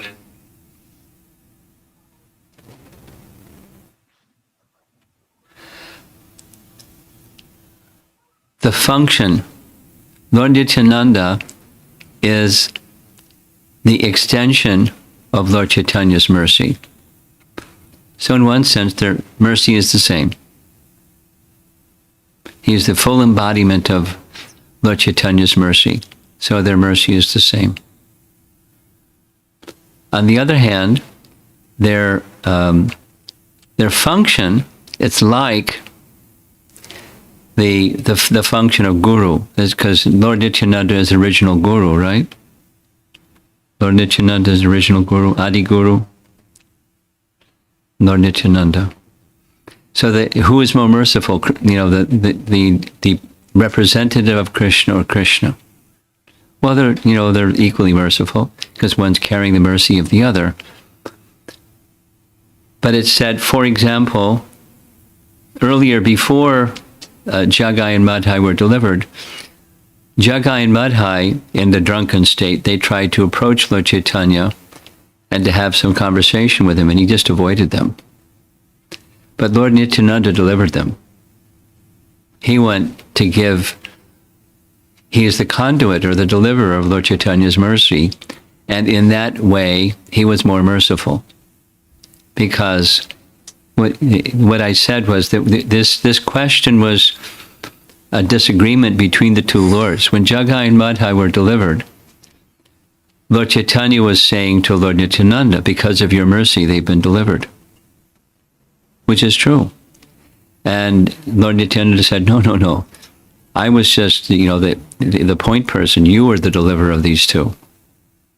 So they disagreed and back and forth. They were giving credit to one another. But the merciful nature of Lord Nityananda was that he extended his mercy to everybody. In Lila, of course, Chaitanya Mahaprabhu was giving access to everyone to the holy name and to love of God. That was shown in his South India tour, for example, just passing along the road with his arms raised in the air, Hari Haraya Nama Krishna Yadavaya Namaha, etc., that nice passage from Chaitanya Charitamrita.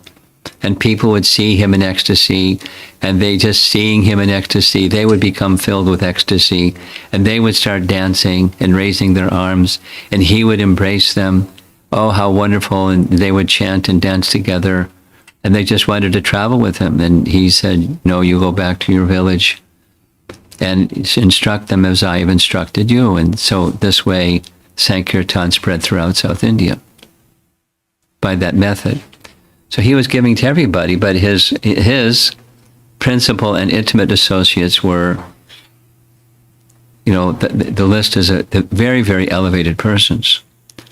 Ramananda Roy, Sarup Damodar, Sarvabhauma Bhattacharya, the six Goswamis, the Maharaj Prataparudra, topmost persons in society. And on the other hand, Lord Nityananda, being in the mood of an avaduta.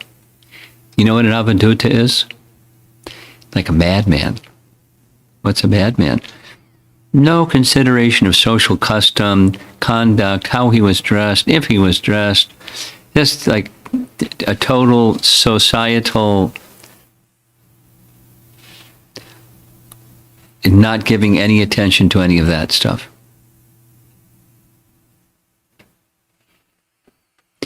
And as a result, he gave mercy to all kinds of people.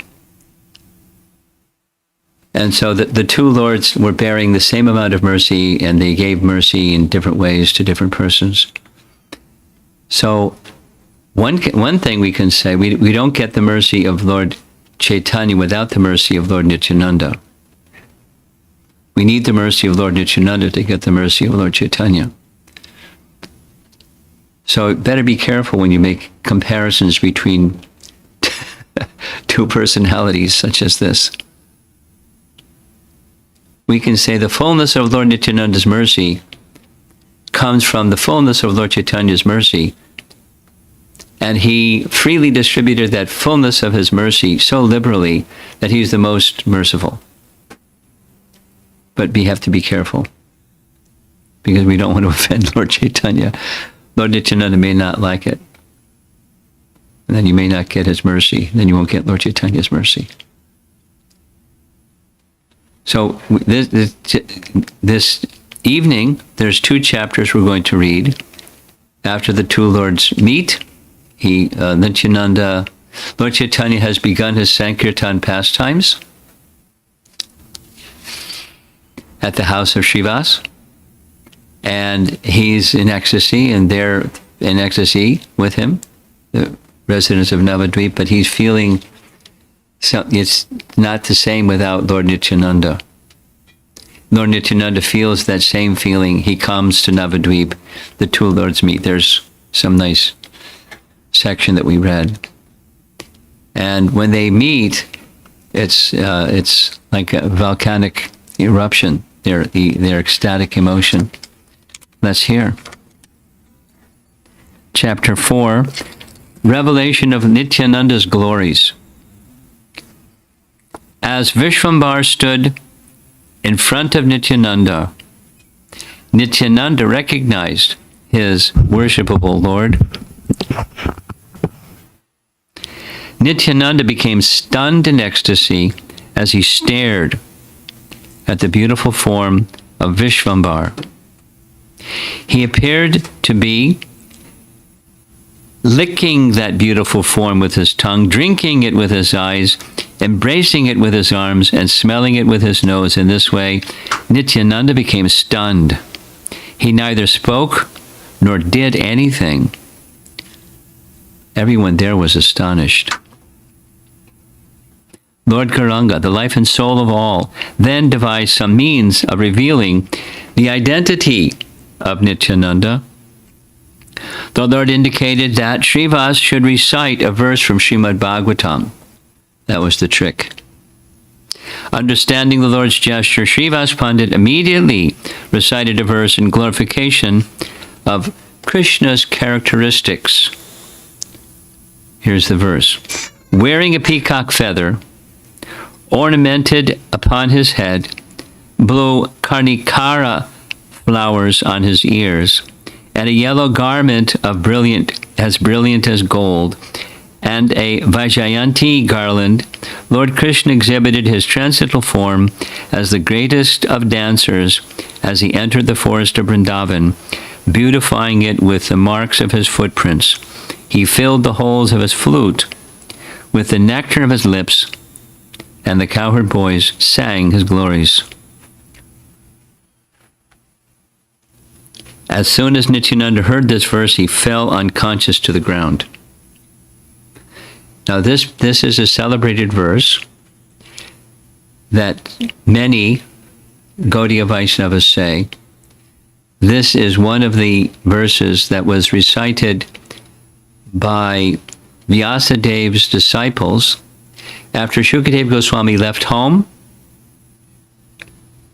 Just after his birth, Shukadeva Goswami left home, and Vyasadeva called out, and Sukadeva Goswami didn't respond. All that was heard, the Bhagavatam says, was the sound of his voice echoing from the trees, and he left. So Vyasadeva wanted to bring him back. So a similar trick or ploy was used by having some disciples go into the forest and reciting verses from the Bhagavatam. This is one it was said they recited. Blew karnikara flowers by his ear. His flute pressed to his lips, and so on. Big festival entering the Vrndavan forest. So when that verse was recited by Srivas, Nityananda fell on the ground unconscious. As Nityananda lost consciousness in ecstasy, Gauranga instructed Srivas to continue reciting. It gives the Sanskrit. Hearing the verses for some time, he regained his consciousness and began to cry. His madness increased as he heard the continual recitation of verses. He roared so loudly that the sound pierced the universe. He suddenly jumped in the air and fell forcefully to the ground.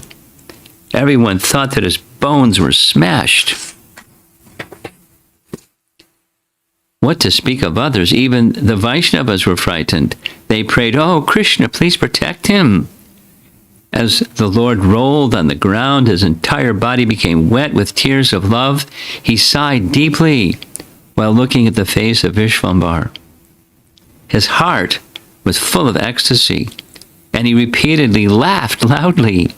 One moment he danced, one moment he bowed down, one moment he clapped his hands, one moment he jumped wonderfully with his feet together. Seeing his amazing ecstatic madness of love of Krishna, Gaurachandra and all the Vaishnavas began to cry. His happiness constantly increased. Although they tried to hold him still, they were unable. When all the Vaishnavas failed to hold him still, Vishvambar personally took him in his arms. As soon as Nityananda was taken on Vishvambar's lap, he surrendered his life to the Lord and became motionless. Nityananda surrendered his life to whom it belonged and remained inert in the Lord's lap. Nityananda floated in the waters of Chaitanya's love, just as Lakshmana remained in the lap of Ramachandra. After being hit by the Shakti Shela weapon, Nityananda lost consciousness due to being hit by the arrow of ecstatic love. Holding Nityananda on his lap, Gaurachandra began to cry.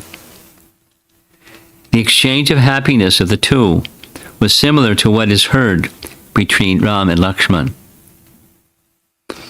There is no comparison to the affection between Gaurachandra and Nityananda other than that which is found between Ram and Lakshman. After some time, Nityananda regained his external consciousness, and all the devotees chanted the name of Hari. When Gadadhar saw Nityananda on the lap of Vishvambar, he was surprised by the reversal of roles. And because Nityananda is 12 years older, he's 32, sitting on the lap of this 18-year-old.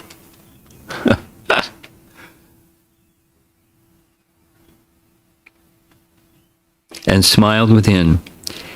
The pride of Ananta, who constantly holds Vishvambar, is smashed today while being held in the Lord's lap. Gadadhar knows the glories of Nityananda, and Nityananda knows the mind of Gadadhar. While watching Nityananda, the minds of the devotees became filled with ecstatic bliss. As Nityananda and Gaurachandra gazed at each other, they did not speak a word as tears flowed from their eyes.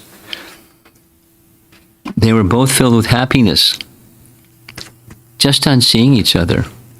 The earth became flooded with their tears. Vishvambar said, "Today is an auspicious day for me, for I have seen devotional service, which is the essence of the four Vedas. Are such shivering, such tears, such loud roaring possible for anyone other than one who is empowered by the Lord? Krishna will never forsake one who even once directly sees such devotional service. I understand that you are the full power of Godhead. Only by worshiping you can a living entity attain devotional service to Krishna. You are able to purify the 14 worlds. Your confidential characteristics are inconceivable and unfathomable. Who is qualified to recognize you, for you are the personified wealth of loving devotion to Lord Krishna?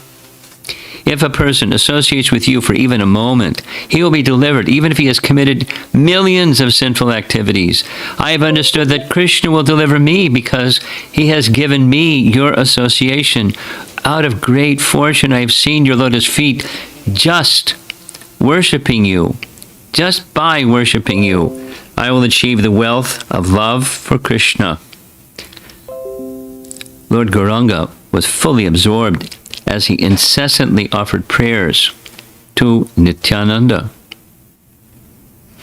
Nityananda and Chaitanya conversed with each other through signals and gestures that were unknown to others. The Lord said, I'm afraid to ask, but from which direction have you come? The greatly overwhelmed Nityananda displayed the mentality of a child. He spoke with the restlessness of a young boy. He understood. This is my Lord who has descended. He folded his hands and humbly spoke. He was embarrassed on hearing the Lord glorify him, so he tactfully clarified the Lord's statements. Nityananda said, I have visited many holy places and seen various sites connected with Lord Krishna. I could only see the place, but I could not see Krishna. Then I inquired from some responsible persons why all the thrones were covered. Means the altars. I asked them, oh brothers, where has Krishna gone? They said, Krishna has gone to Godadesh. He returned a few days ago from his visit to Gaya. I heard that in Madhya there is extensive congregational chanting of a Lord Hari's glories. Someone said, Lord Narayan has taken his birth there. I've also heard that all sinful persons are delivered in Navadvip. Therefore, I, being most sinful, have come here. The Lord said, we are all fortunate to have a great devotee like you among us. We consider that today our lives have become successful, for we have seen your flowing tears of love.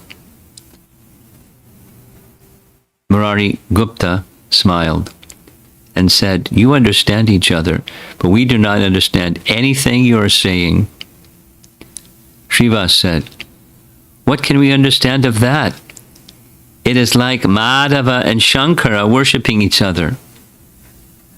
Gadadhar said, oh, Pandit, whatever you have said is correct. I think their characteristics resemble those of Ram and Lakshman. Someone said, these two are just like two cupids. Someone else said, these two are like Krishna and Balaram. Someone said, I don't know so much, but it appears that Lord Shesha is lying on the lap of Krishna.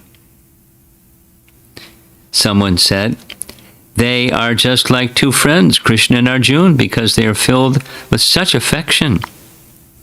Someone else said, it seems they are well known to each other. I cannot understand anything. They speak through their gestures. In this way, all the devotees happily discuss the Lord's meeting with Nityananda. Anyone who hears about the meeting between Nityananda and Gaurachandra is freed from material bondage. Nityananda alone serves the Lord as his companion, friend, brother, umbrella, bed, and carrier. He serves the Lord in various ways out of his own sweet will. Only one who is favored by him can be qualified to serve the Lord. Even the greatest Vaishnava and yogi, Lord Mahadev, does not know the limits of his glories. The progress of anyone who blasphemes him without understanding the depth of his characteristics is obstructed. even if he achieved devotional service to Vishnu. My only desire is that Nityananda Ram, who is most dear to Lord Chaitanya, may be the Lord of my life. By his mercy, my mind became attracted to Lord Chaitanya, and by his order, I am writing this glorification of Lord Chaitanya. Just as Raghunath and Yadunath are different names of the same person, I know that Nityananda and Baladev are different only in name. Those who wish to cross the ocean of material existence and drown in the ocean of devotional service should worship Lord Nityananda. Anyone who attentively chants these topics receives, with his associates, benedictions given by Vishwambar. The name of Vishwambar is very rare in this world. That Lord is Sri Chaitanya, the life and soul of all. Accepting Sri Chaitanya and Nityananda Prabhu as my life and soul, I, Vrndavan Das, sing the glories of their lotus feet. How is that for a ride on the wave of ecstasy? The Rupa Goswami, I like this. He's described that the spiritual world is actually an ocean of bhakti rasa. It's just an ocean that has waves. And the waves, the ocean itself is bhakti rasa, and the waves of bhakti rasa rise and they fall, and other waves come and go in other directions. And it's just movements of the waves of bhakti rasa. That's the spiritual world.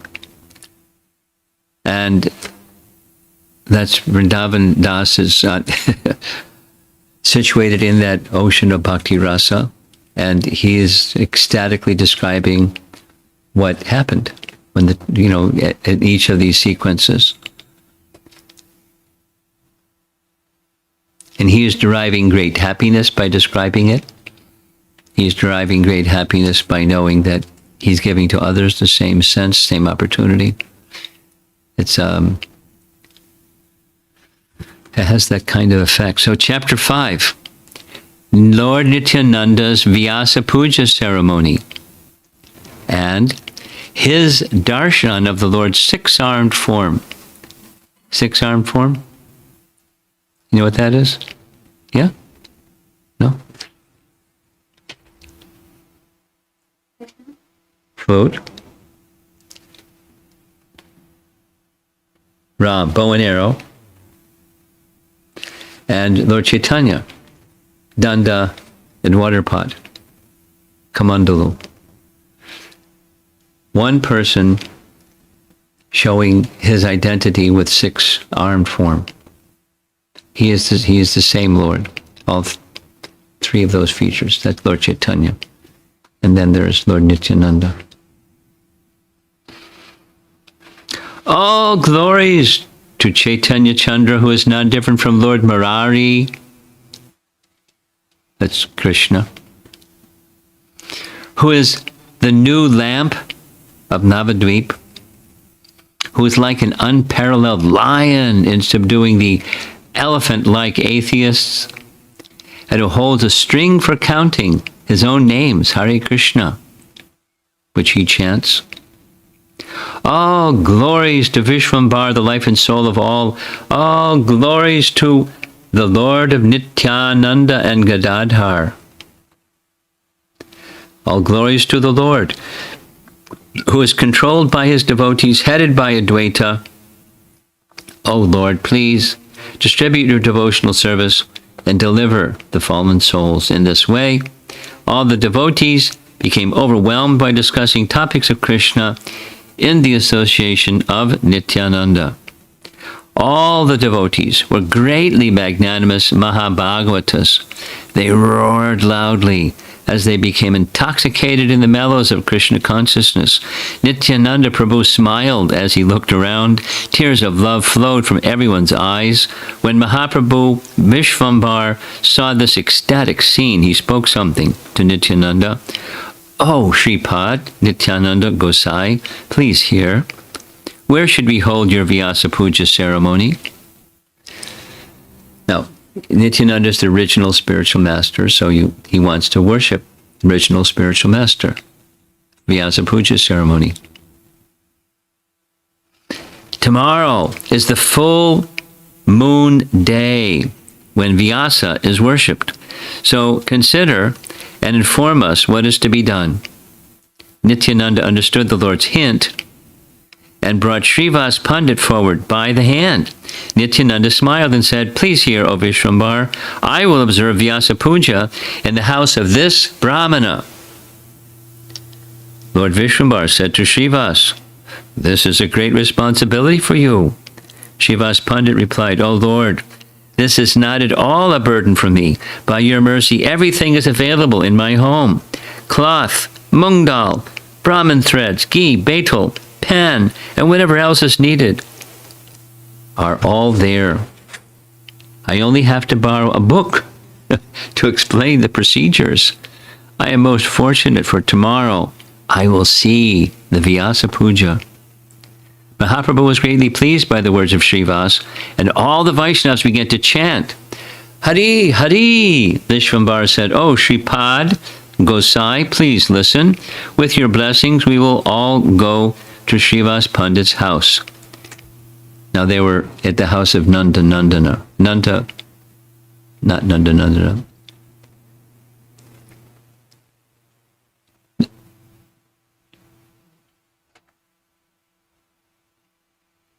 Krishna.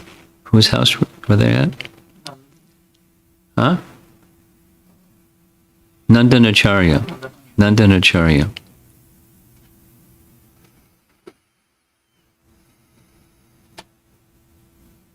Nityananda was pleased with the Lord's words. Taking the Lord's instruction, they all immediately departed. As Nityananda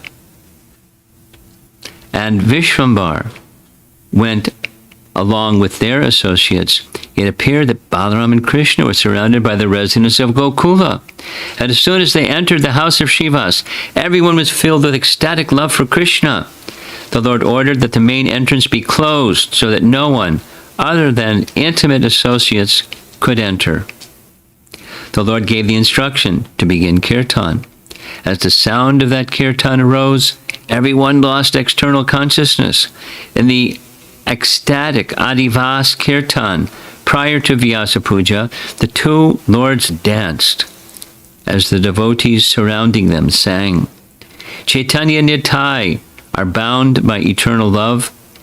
They meditated on each other as they danced together. Someone roared loudly, someone cried out, someone fell unconscious, while someone else wept. I am unable to describe the Lord's transformations of love, such as shivering, perspiring, hair standing on end, crying, and falling unconscious in ecstasy. And the two lords danced in their own ecstasy. They sometimes embraced each other and cried. They both tried to catch the other's feet, but they both cleverly avoided being caught. They both rolled on the ground in ecstasy and forgot themselves while absorbed in their own pastimes. They lost all external consciousness, and their cloth scattered, although the Vaishnavas tried to pacify them. They were unable. Pretty wild, huh? Who can hold that personality who holds the three worlds? The two lords thus became intoxicated in the happiness of kirtan. Sri Gaurasundar called out, "Chant! Chant!" and his entire body became soaked with tears of ecstasy. After obtaining fulfillment in his long-cherished desire for association of Nityananda, the Lord forgot himself and floated in an ocean of bliss. Vishwambar's dancing was most enchanting as his feet would touch his own head. Can you dance like that? Your feet touch your head? I can't even picture what it looks like.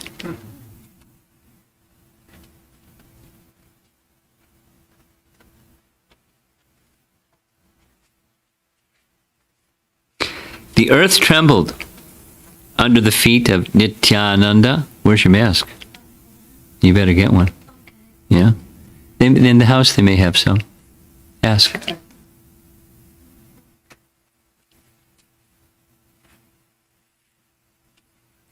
The earth trembled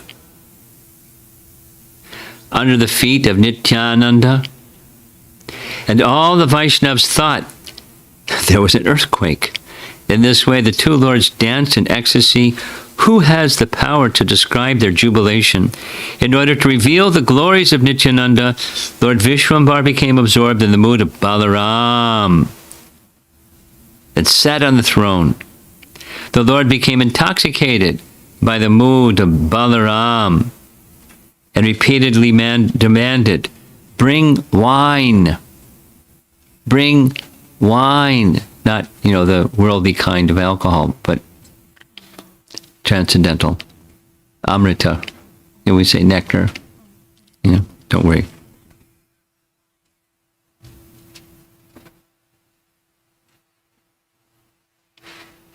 Sri Gaurasundar said to Nityananda,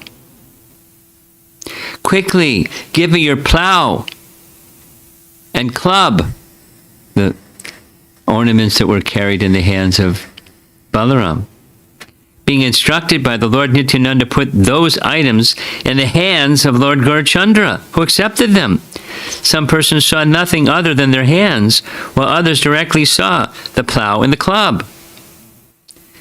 Only one who is favored by the Lord can know him. Others, even if they see, they cannot explain. This topic is most confidential and is known only to those few persons who know the glories of Nityananda. After accepting the plow and the club from Nityananda, the Lord was overwhelmed and called for Varuni. That's what, when Balaram came to visit, Krishna and Balaram were in Dwarka. And Balaram was saying to Krishna, the residents of Vrndavan are barely able to maintain their lives. Go visit them. Save their lives. They're feeling such separation. But he didn't go, so finally Balaram went. And when Balaram went, he gave his association for some time, etc., etc., etc. And he had rasa dance with a different set of gopis than Krishna's gopis. And he then began drinking this Varuni beverage. And he became mad with intoxicated ecstasy. It's not a material beverage. Everyone was speechless and confused as they looked at each other. After careful consideration, they offered the Lord a pitcher of Ganges water. All the devotees offered water, and the Lord drank. It appeared as though Lord Balaram himself was drinking. The devotees on all sides offered prayers and glorification of Balaram, as the Lord constantly called out, "Nada! Nada! Nada!" That's a way of addressing Advaita Acharya. It's like an expression of, a son might say, father or dad or something like that, Papa. So this is Nada, a respected elder. Nada. The Lord rolled his head back and forth while calling out, "Nada, Nada." But no one understood the actual meaning of the word Nada. Everyone inquired, "O Lord, who is this Nada you are calling?" The Lord replied, "He by whose loud cries I came." Advaita Acharya. This incarnation of mine was induced by Nada, whom you all call Advaita Acharya. Nada has brought me from Vaikuntha, but now he is living free from all cares with Haridas. I have descended to inaugurate the Sankirtan movement, by which I will preach the chanting of the holy name in each and every house. I will not award love of God to those fallen souls who have offended my devotees, because they are proud of their education, wealth, high birth, and knowledge and austerities. Otherwise, I will give everyone that which persons like Brahma enjoy. On hearing the Lord's statement, all the devotees floated in bliss. After a while, Sri Satchidananda became pacified. The Lord then asked, "Have I been restless?" The devotees replied, "Not particularly."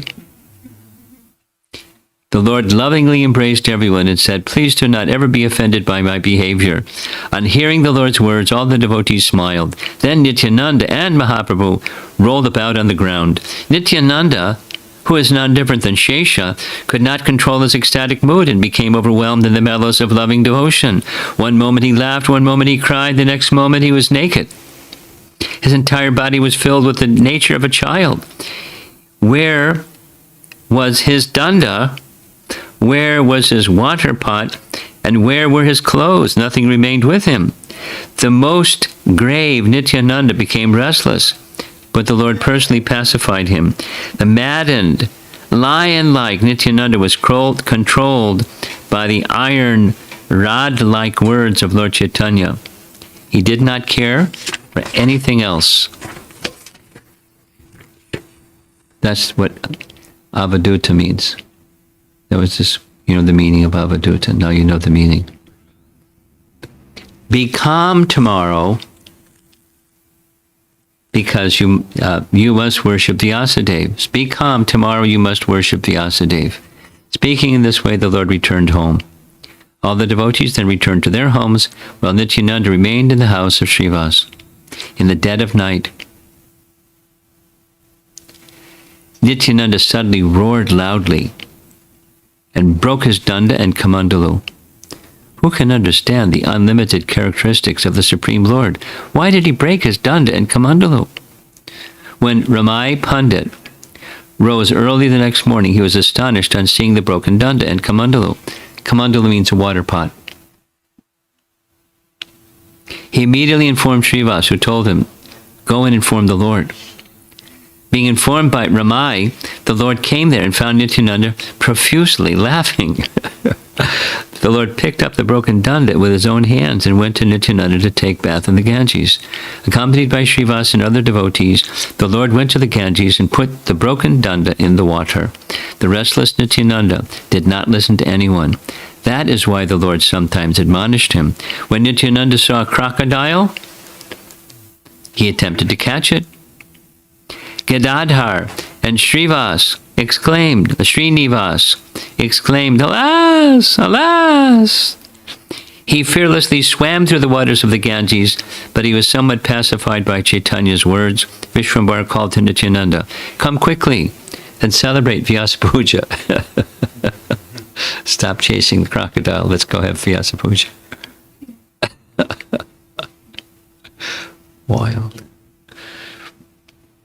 Hearing the Lord's words, Nityananda completed his bath and returned to Srivas's house with the Lord. All the devotees gradually assembled together, and they began to incessantly chant the names of Krishna. Srivas Pandit was appointed the head priest. On Lord Chaitanya's instructions, he completed all the formalities. Everyone chanted so sweetly that the house of Srivas was transformed into Vaikuntha. Srivas Pandit was conversant with all scriptures. He performed all the activities according to scriptural injunctions.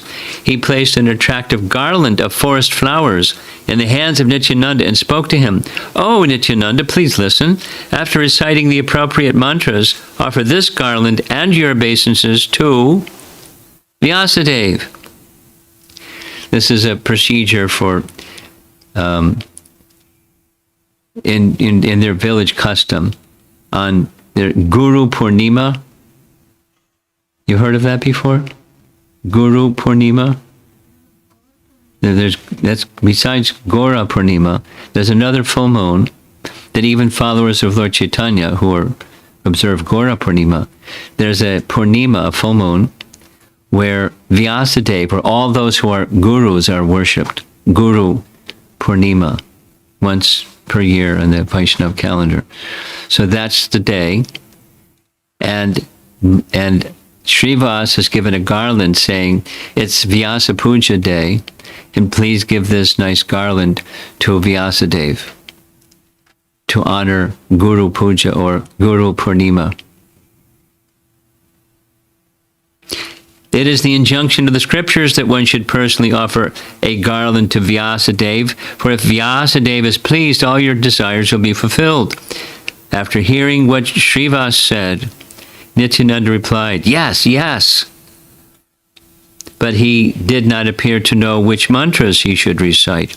He murmured something that no one could understand, and while holding the garland in his hands, he looked around. Thereafter, the magnanimous Srivas informed the Lord, your Shripad is not worshipping Vyasa. On hearing Srivas's words, Lord Vishwambar quickly came before Nityananda. The Lord said, "O Nityananda, please hear me. Quickly offer the garland, and then worship Vyasadeva." As Nityananda saw Lord Vishwambar standing before him, he offered the garland to him.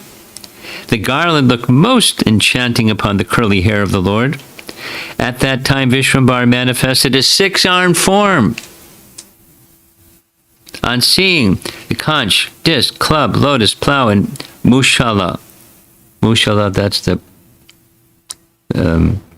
plow for plowing the field. Mushala.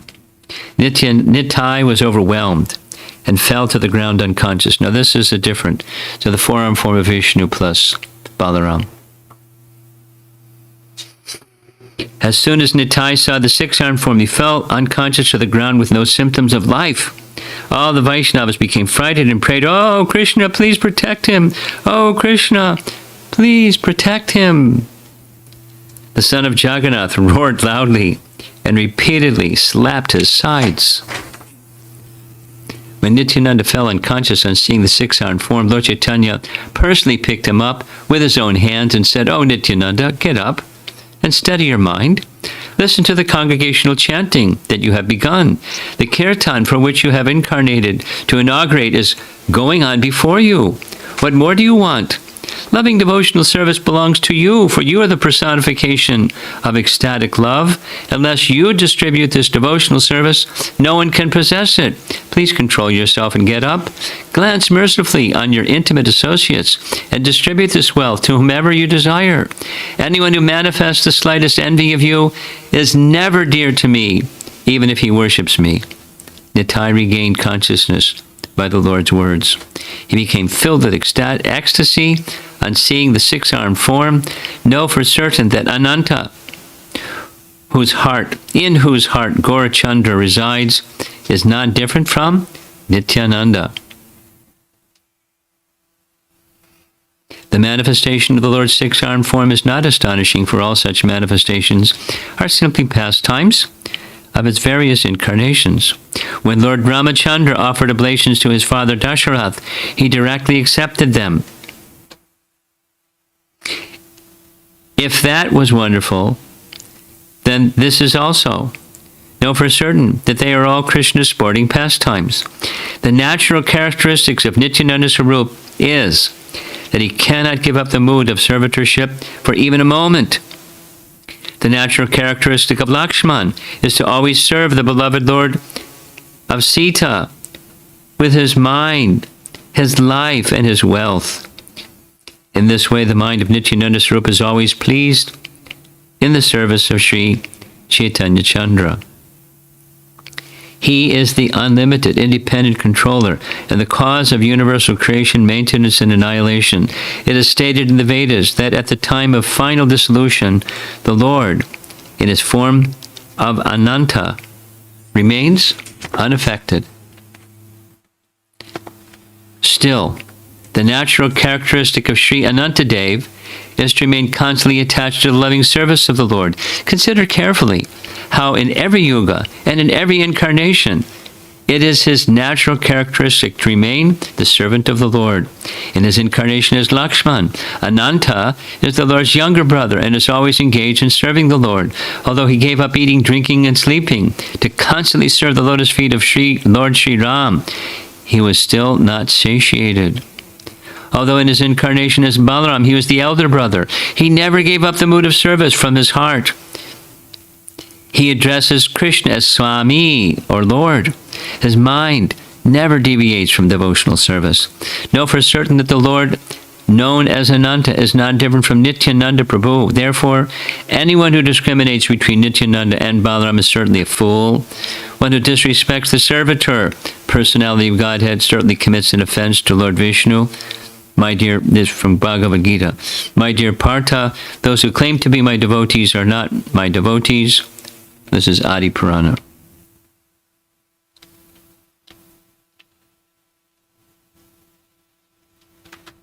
Is everything okay?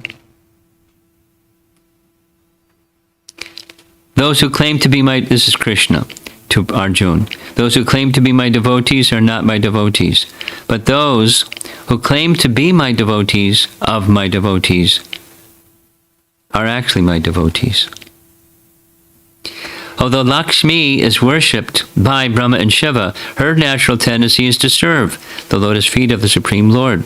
Lord Shesha is endowed with all energies, yet it is his natural characteristic to serve the Lord. Therefore, the Lord is most satisfied to glorify his characteristics, his devotees' characteristics. It is the natural characteristic of the Supreme Lord to remain controlled by his devotees.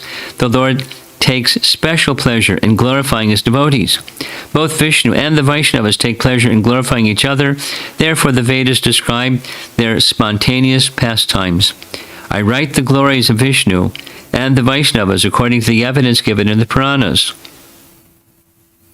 The thoughts and words of Nityananda Sarupa are, Lord Chaitanya is the Supreme Lord, and I am one of his eternal servants. Day and night, no words came from his mouth other than, I am his servant, and he is my Lord in all respects. Anyone who glorifies me, along with Lord Chaitanya, is actually my servant and will certainly achieve me. He personally saw the six-armed form of the Lord, and therefore I'm describing these topics for his pleasure. On the spiritual platform, Nityananda always sees the pastimes of Sri Gaurasundara in his heart, and they are certainly both always see each other. Yet, Sri Nityananda served the Lord by acting in accordance with the pastimes of their incarnations. Who can understand his pastimes? The Supreme Lord thus accepts service from himself, as sung about and described in the Vedas, the Mahabharata, and the Puranas. The activities performed by the Supreme Lord are called the Veda. The four Vedas sing of those activities while avoiding all contradictions. Without engaging in devotional service, no one can understand this. This is known to a few people by the mercy of Gaurchandra. The Vaishnavas are eternally pure and full of knowledge. Their quarreling is simply a part of their pastimes. Our quarreling is a little different, but their quarreling is pastimes. If someone who has lost his intelligence does not understand this, worships one and criticizes the other, he'll be ruined. Just as a foolish person who worships the feet of a Brahmana and then beats him on the head goes to hell. One who worships the deity form of Vishnu and then disrespects that same Lord who is situated in the hearts of all living entities also goes to hell.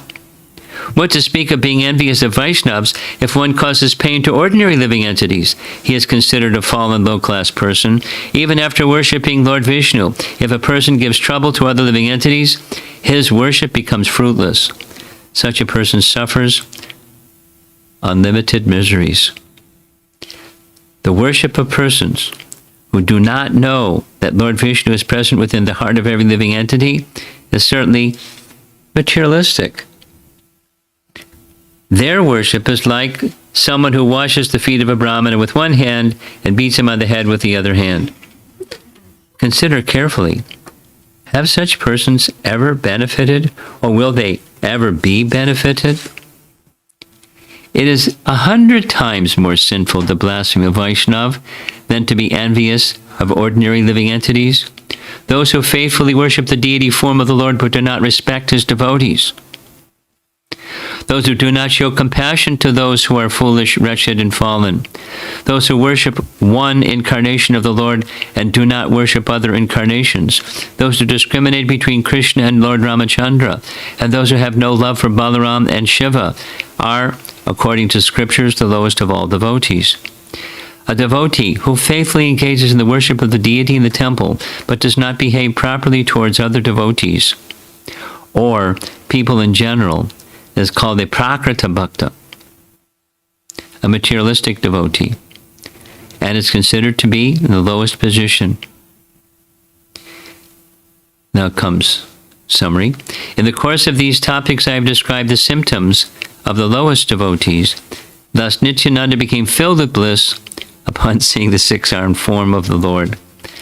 One who hears this narration of Nityananda seeing the six-armed form of the Lord is freed from material bondage. After regaining external consciousness, Nityananda began to cry. It appeared that a great river was flowing from his two lotus eyes. Thereafter, Mahaprabhu instructed everyone, "Now that the Vyasa puja ceremony is completed, begin kirtan." On receiving the Lord's orders, everyone became jubilant. Suddenly the sound of Krishna's names vibrated in all directions. As Nityananda and Gaurachandra danced together, the two brothers became fully intoxicated and forgot themselves. As the Vaishnavas became overwhelmed in ecstasy, in this way, the ceremony of Vyasa Puja was joyfully performed. Some danced, some sang, some rolled on the ground. Some devotees tried to catch hold of others' feet.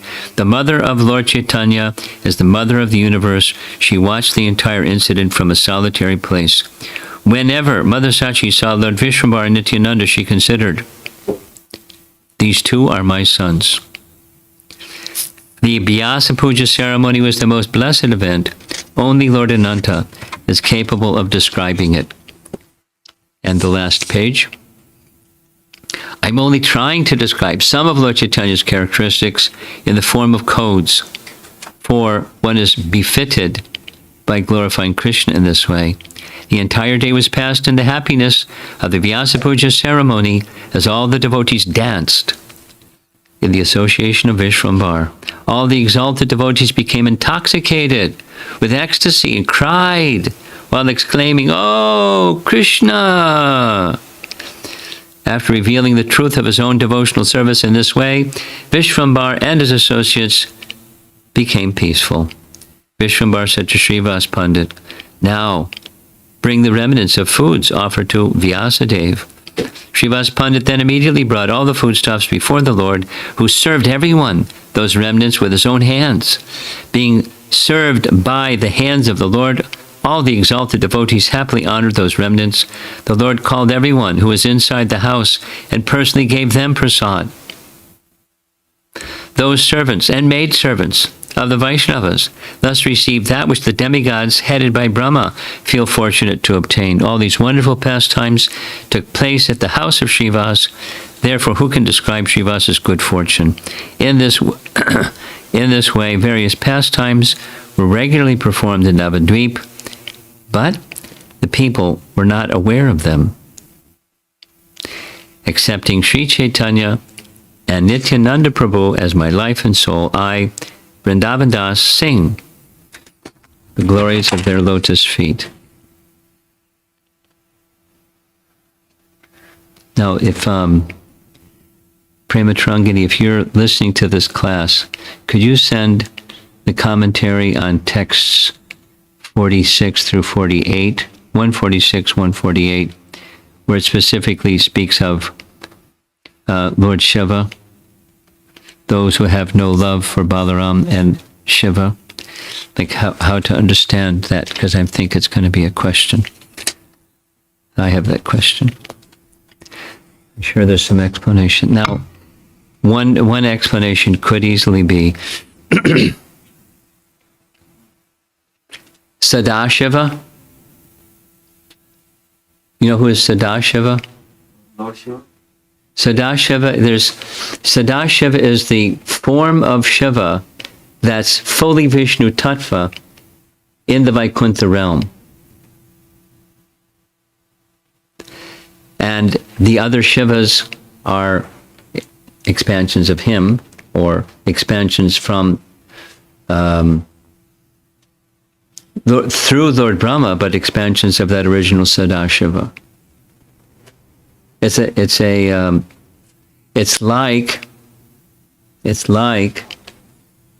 complicated. In the chapter in Chaitanya Charitamrita, Adi Lila, that describes who is Advaitacharya, one of the names of Advaitacharya is Sadashiva. Now we know Advaitacharya is Mahavishnu, right? Right? Yes. So thinking of the Panchatattva, Sri Krishna Chaitanya, Prabhu Nityananda, Sri Krishna Chaitanya, Prabhu Nityananda, Sri Advaita. So Krishna himself, his first expansion, Balaram, and then Advaita is Mahavishnu.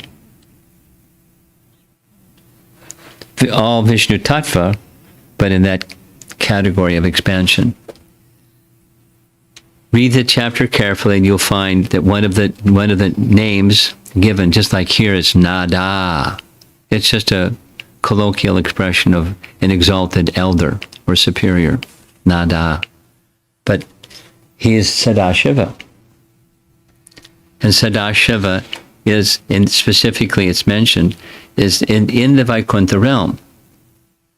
Now Is Sadashiva only one? You're clever.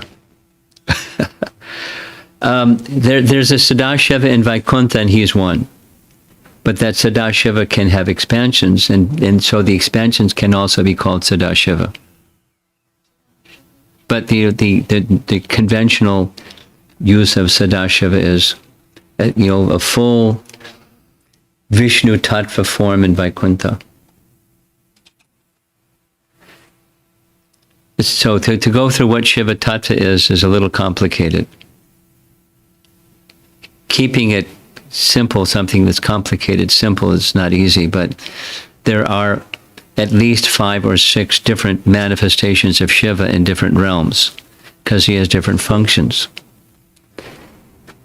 In Gaudiya Vaishnav, I don't want to go into it because it's too complicated, but in Gaudiya Vaishnav teachings, Shiva Tattva and Guru Tattva are most difficult because they're very involved. So perhaps this is speaking of Lord Shiva in that way. Or, to get a little more tricky, we know that there's 10 offenses in the chanting of the holy name. You're familiar with there's 10 offenses. And one of those 10 offenses, that the way we recite it is, it's an offense to consider the names of various demigods like Lord Shiva or Lord Brahma to be equal to or independent of Lord Vishnu. Correct? Equal to or independent of.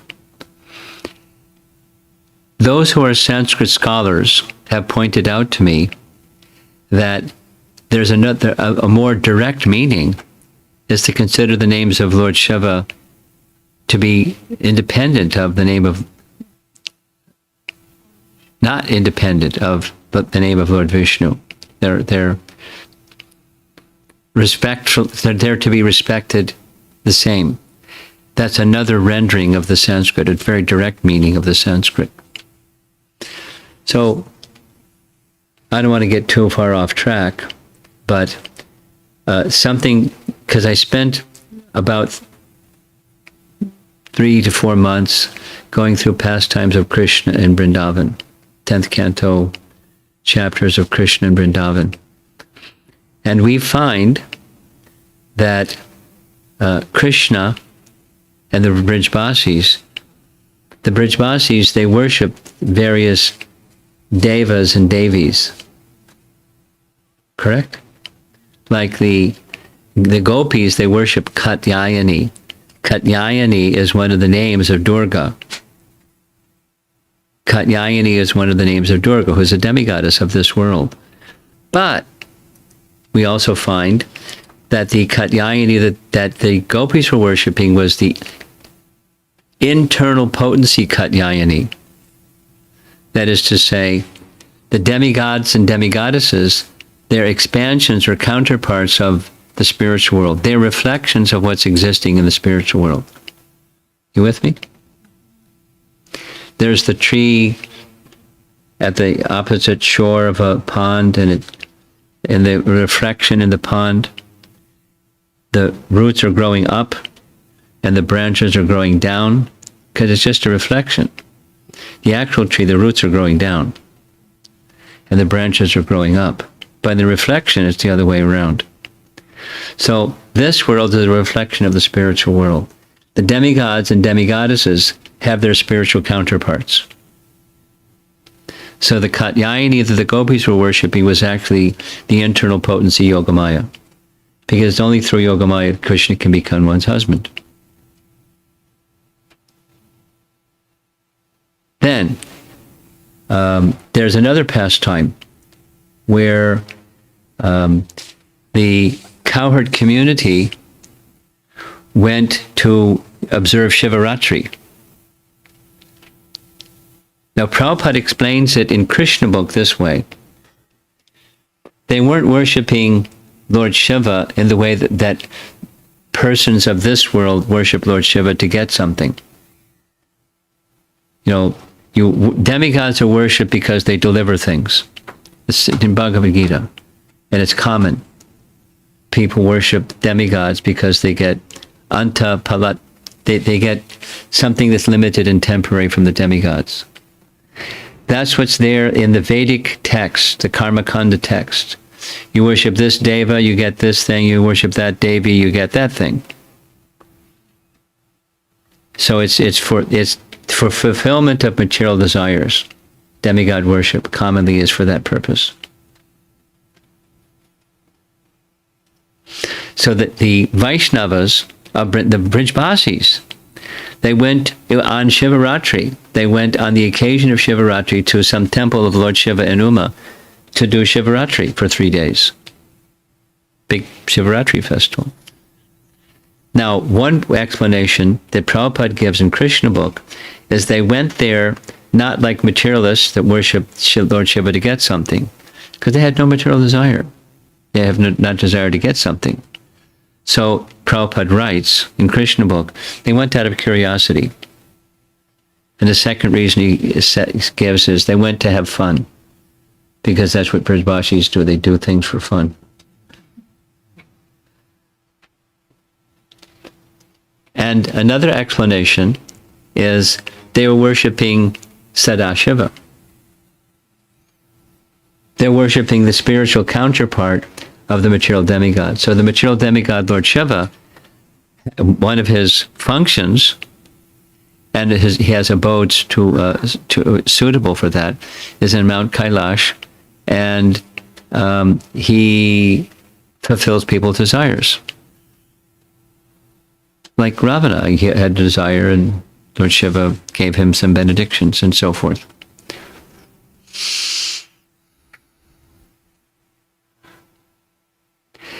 So it's not possible. I would like to see how Bhaktisiddhanta handles this particular statement of Vrndavan Das. Those that see the name of Balaram and Lord Shiva distinct from one another, that they have some wrong understanding. I'd like to see what he has to say about that, because there are different ways of understanding. For sure, Vaishnava means Vishnu is supreme, and there isn't a second supreme. There are different forms of Vishnu. So if there's a form that's non-different than Vishnu, and it starts with an S, and it sounds like Shiva, it's Sadashiva.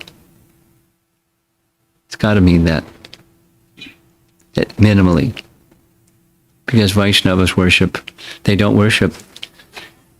Vaishnavas don't worship devas and devis for material benedictions.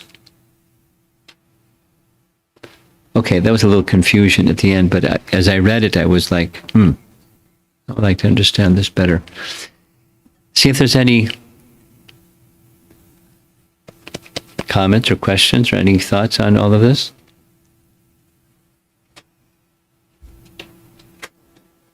Yes. Shambhu are one and the same, or they're different? They're different. The different names are for different functions. But personality is same. Well, I could say yes and no. The personality is the same, yes, but one is in a Vishnu Tattva category and the other is a Shiva Tattva category. So no. So which one is Vishnu and which one is Shiva? Sadashiva is Vishnu and Shambhu is Shiva Tattva. It goes like this. I mean, there may be further explanations of what I'm about to say, but in the process of creation, the glance of Mahavishnu that contacts Pradhan,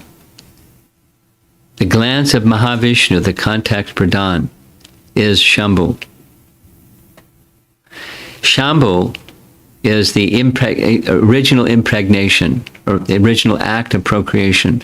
That's milk in touch with a souring agent that becomes yogurt or dahi. Correct? Okay. So he's dahi. He's not milk. Okay? Shambhu. Yeah. The glance. The glance. Contacts Pradhan, because Vishnu doesn't contact.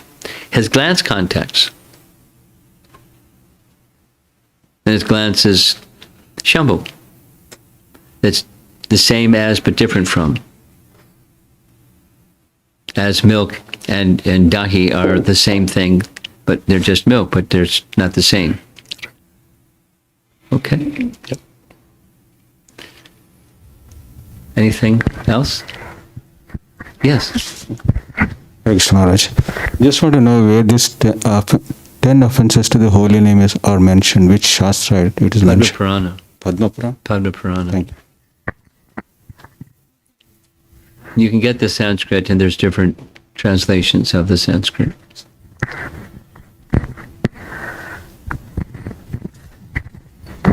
Hare Krishna Maharaj. Maharaj, Sadashiv is Vishnu Tattva, and so can we say that is expansion of Lord Vishnu? He's an expansion of Balaram. He's expansion of Lord Balaram? Yeah. So you know how that sequence goes, right? There's Krishna's first expansion is Balaram, and from Balaram comes Sankarshan, and from Sankarshan the Chatur Vyuha, and then the Sankarshan expands into Narayana of Vaikuntha, and Narayana of Vaikuntha expands as the second Chaturvyuha. You're familiar with this sequence, right? And then the second Sankarshan expands as the Purusha avatars. The Purusha avatars have functions in this world. So now, Sadashiva, is he an expansion of Vishnu? No. Sadashiva is in the Vaikuntha realm, who's, you can say in that sequence, he's an expansion of the Sankarshan of the spiritual realm, as are all the forms of Narayan, because he's in that category. Sadashiva in the Vaikuntha realm, expansion of Sankarshan.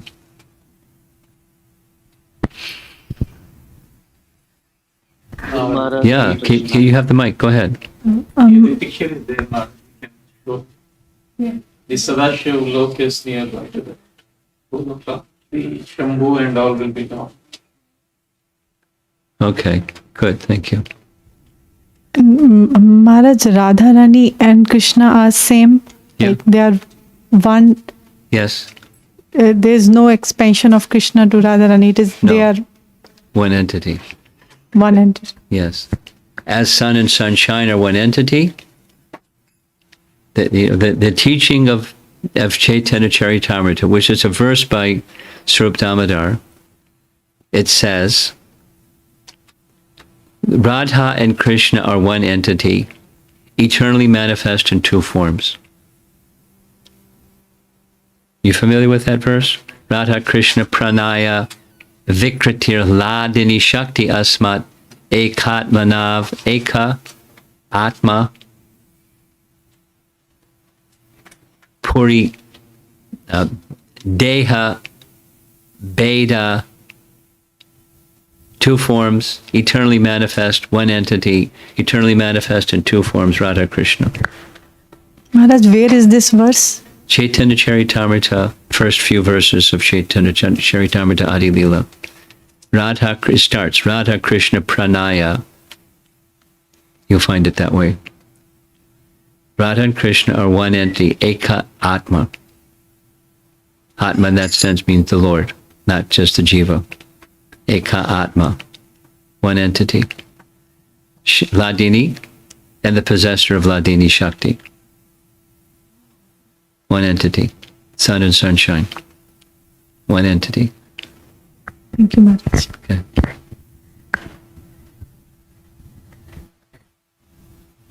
Yes. Well, here comes the microphone.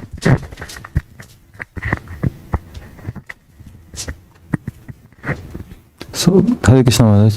So, Maharaj, was Vrndavan formed by Lord Krishna because he was coming to the earth, or was it already there? Is your question, the Vrndavan on earth, was it manifest by Krishna? Was it already there? That's your question? It's eternally existing. It's not, when the spiritual, Prabhupada gives this explanation, that just like a country has embassies, and from a legal point of view, the embassy of a country is the country. Correct? From a legal point of view. From a spiritual point of view, the abode of Vrndavan in this earthly realm is like an embassy. But it's not created for the practical purposes of Krishna's pastimes. It's an eternal embassy, or a micro manifestation of the macro, eternally. But within that micro is everything. Everything. The fullness of Goloka Vrindavan is in Boma Vrndavan. And it's not, so it may be manifest to the external world for people to see or not, according to Krishna's desire, just like its form can be manifest or not. But that abode isn't created, and at the time of annihilation of the whole cosmic universe, it's not destroyed. It's eternally existing. Eternally existing. So, Maharaj, when the Lord comes, go ahead. Okay. So we hear that he always come with his subordinates, the people who can play different roles in his pastimes. Yes. So the Lord never comes alone. So there are his devotees, who already come to the earth before even he arrives, and then once he comes down, then they play different roles, and with the time, some go back. So in Vrndavan, so everybody who played pastime with Lord Krishna, can we assume that they all came as part of Krishna's plan, and there was not anybody else in Vrndavan who was not eligible to play pastime with Lord Krishna? Well, the non-devotees were able to enter Vrndavan, demons, etc. They were able to enter Vrndavan.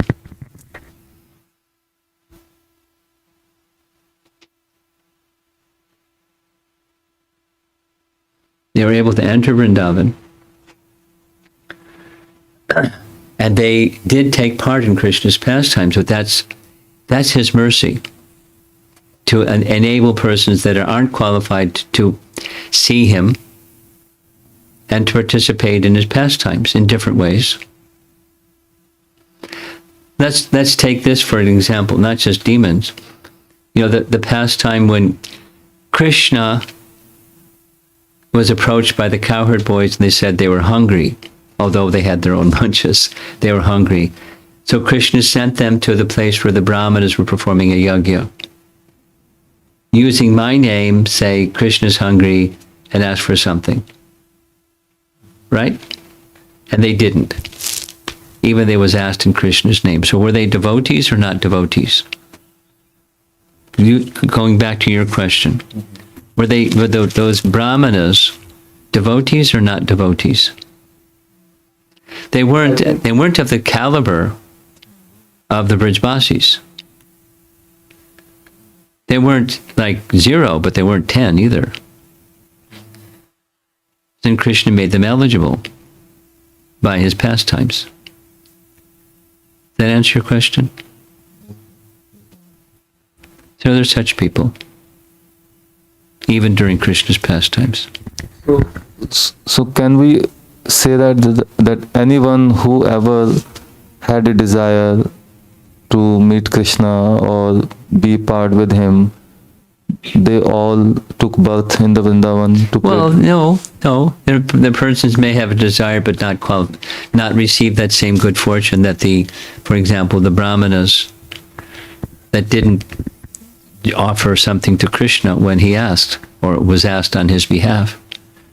But there may be other persons that didn't have that good fortune. There are persons that had that good fortune. So all the either devotees or non-devotees who were seeing Krishna every day, fortunate, and they were able to talk to him in some or one way. Yeah, our acharyas say, in order to see whether one's a devotee or not a devotee, to see Krishna is the result of Krishna's revealing himself to that individual. And when Krishna performs his worldly pastimes, it's by his mercy that even not so qualified persons can see him. And the qualified persons can see him. And the qualified persons can more than see him. They interact with him according to their rasa. And not qualified persons don't interact with him according to their rasa, but they still see him. Because that's his mercy when he performs his pastimes. And then when he withdraws his pastimes, they don't see him. Even the qualified ones, unless they see Krishna and his pastimes within their heart.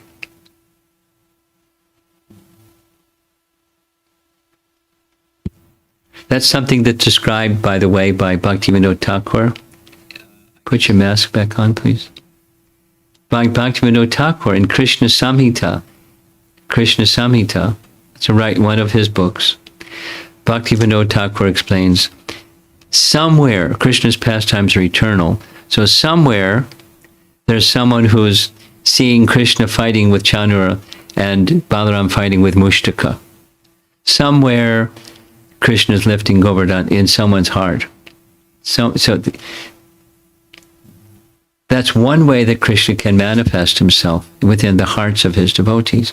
But there's another way, and that's where everyone, unqualified, can see. That's a very special manifestation. That's where your question is, when he makes his pastimes manifest, his eternal associates are there.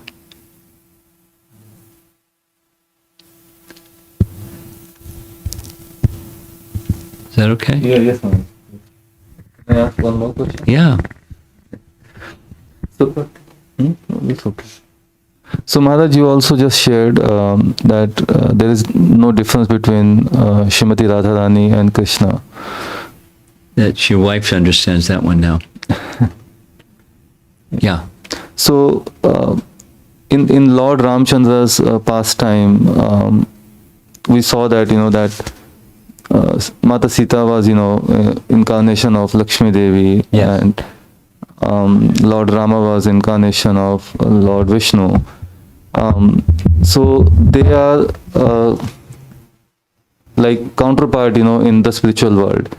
So in the material world also, they were, all the arrangements were made. Same as with Krishna. Like for them to, get together, even Same. though. Okay. So even though there were troubles in in Ramachandra's life pastime. also. That's pastimes. That's what we just read, and that's our understanding.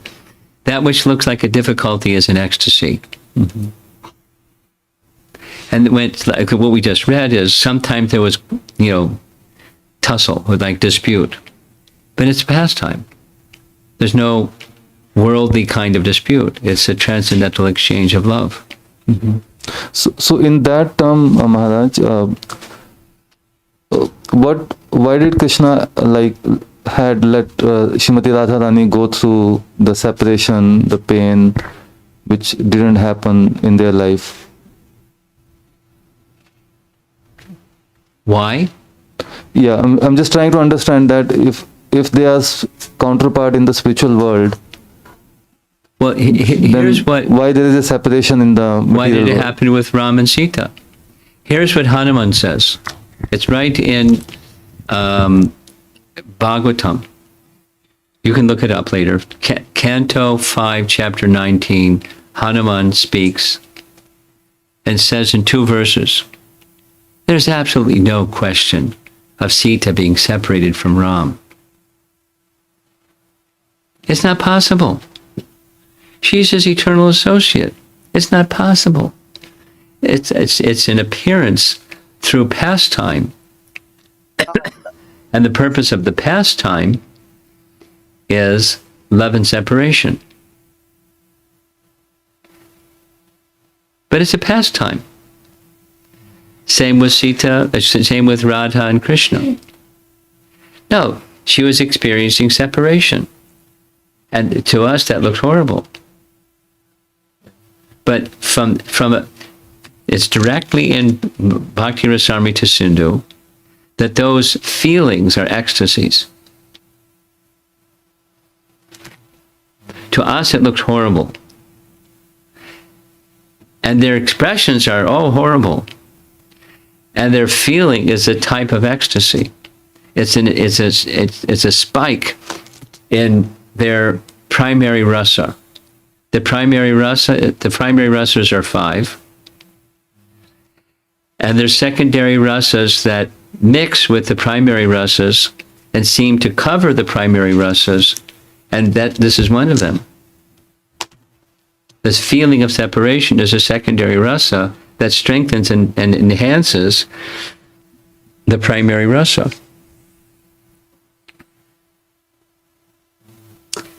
Now, from our worldly perspective, we don't get it because it just looks like awful. But it's an ecstasy. That's a science of rasa that Rupa Goswami explains in detail. And, it's not easy to understand the science of it, but it's an ecstasy. Because there's no question of separation, like Hanuman said about Sita and Ram. Anyone who thinks like that doesn't understand. It's not possible. They're eternally connected, eternally associated. So what's the deal? I mean, Sita was kidnapped, right?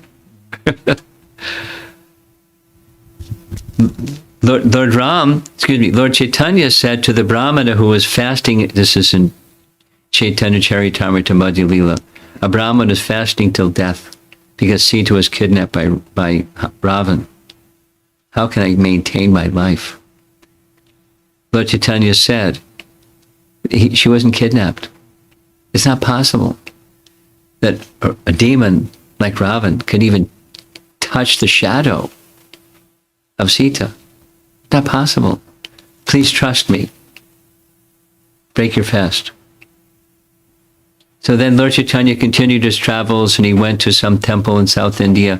He found the Kurma Purana that says it. He brought a copy back to the Brahmana. Big, you look on a map, it's like weeks of travel to go back and forth. And he brought the book and he showed the book. It was a Maya Sita that was taken. That's in Kurma Purana. There's different versions of that pastime. That's what Kurma Purana says. So where was Sita when the Maya Sita was taken? That Kurma Purana says, there's different versions. Agni knew that was going to happen. One version says Agni knew, so Agni switched real Sita and gave Maya Sita. And that's what who Ravana took. So the real Sita was with Agni for safekeeping, and then she was restored to Ram when she entered fire. And there's different versions of how, but they're eternal associates. The principle is, however the Leela is rendered, it's a pastime for enhancing the primary rasa. There's meeting and separation. In any relationship, meeting and separation. It's not only separation or only meeting, it's both. And anyway, it's the science of rasa. Even when there's meeting, there's the sense, oh, soon we may be separated. And when they're separated, I'm anticipating meeting. It nourishes the rasa. It nourishes it's called sthayi bhava. Steady ecstasy. And there's embellishments, and that's what prema is. It takes a while to read carefully, Nectar of Devotion, you'll start to understand a little better.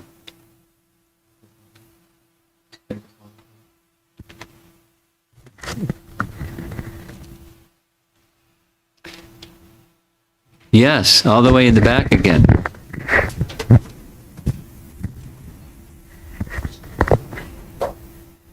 We have something online? Yeah. There is a question from the program. Maharaj, like neophyte devotees like me, like we are always, surrounded by anarthas, lust, anger, greed, and madness, and all kind of. Etc. Yeah. And when sometimes there are classes that are, that pinpoint the anarthas like envy, anger. Yes. So that really helps, nice. And sometimes there are stories like Leelas when we hear, like when I hear Gopi Geet and pastimes, it seems like they are too high for, my mind. So how can one see that those stories, like how can those stories helps us, in getting rid of our anarthas and move us, push us forward? I want to understand that.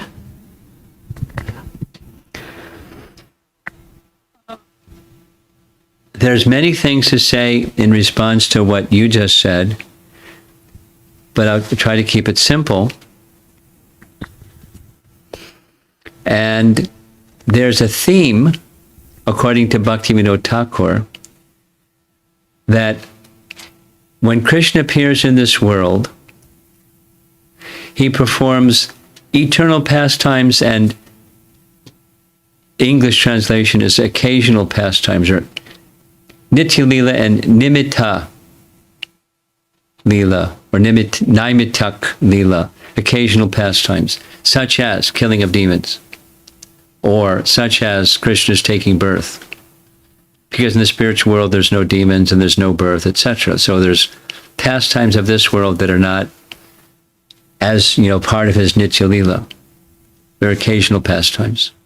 And he explains the purpose of the killing of demons is for the strengthening of the shelter taking of his eternal associates. There's a spike in their dependence upon Krishna. Oh, Krishna, help, here comes Aristasura.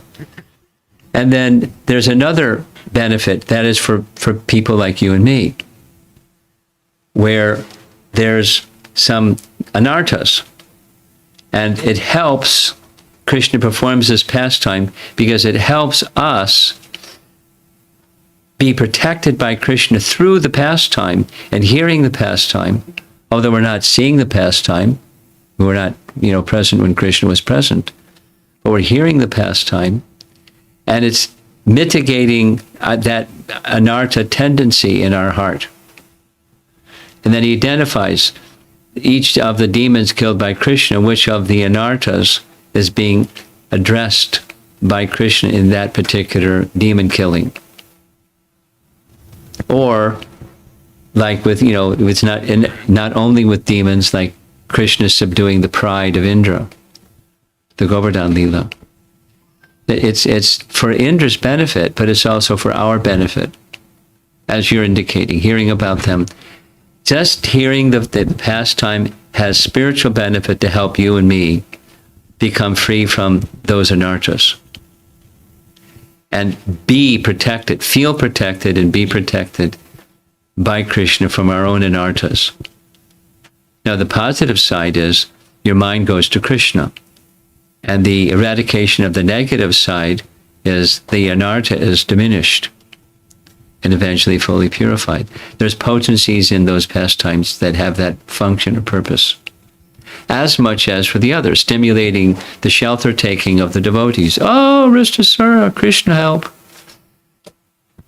Like that. Strengthening their, enhancing, nourishing their primary rasa by the secondary rasa, danger and shelter taking, because Krishna is our shelter. Now, part of your question was Gopi Geet, and there's a purpose there, and that's described. It's not easy to understand, but the purpose there is lust. And there's a potency in Krishna's pastime of his exchanges with the gopis that curbs mundane lust.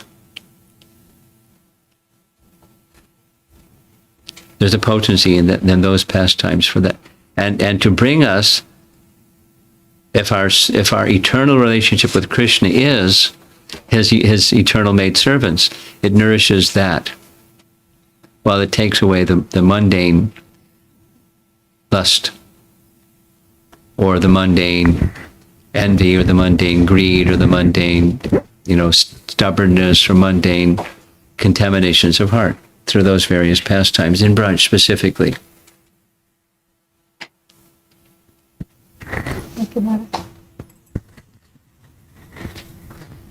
It's described, the two books where it's described is Krishna Samhita by Bhaktivinoda Thakur, and that's where the most of it is.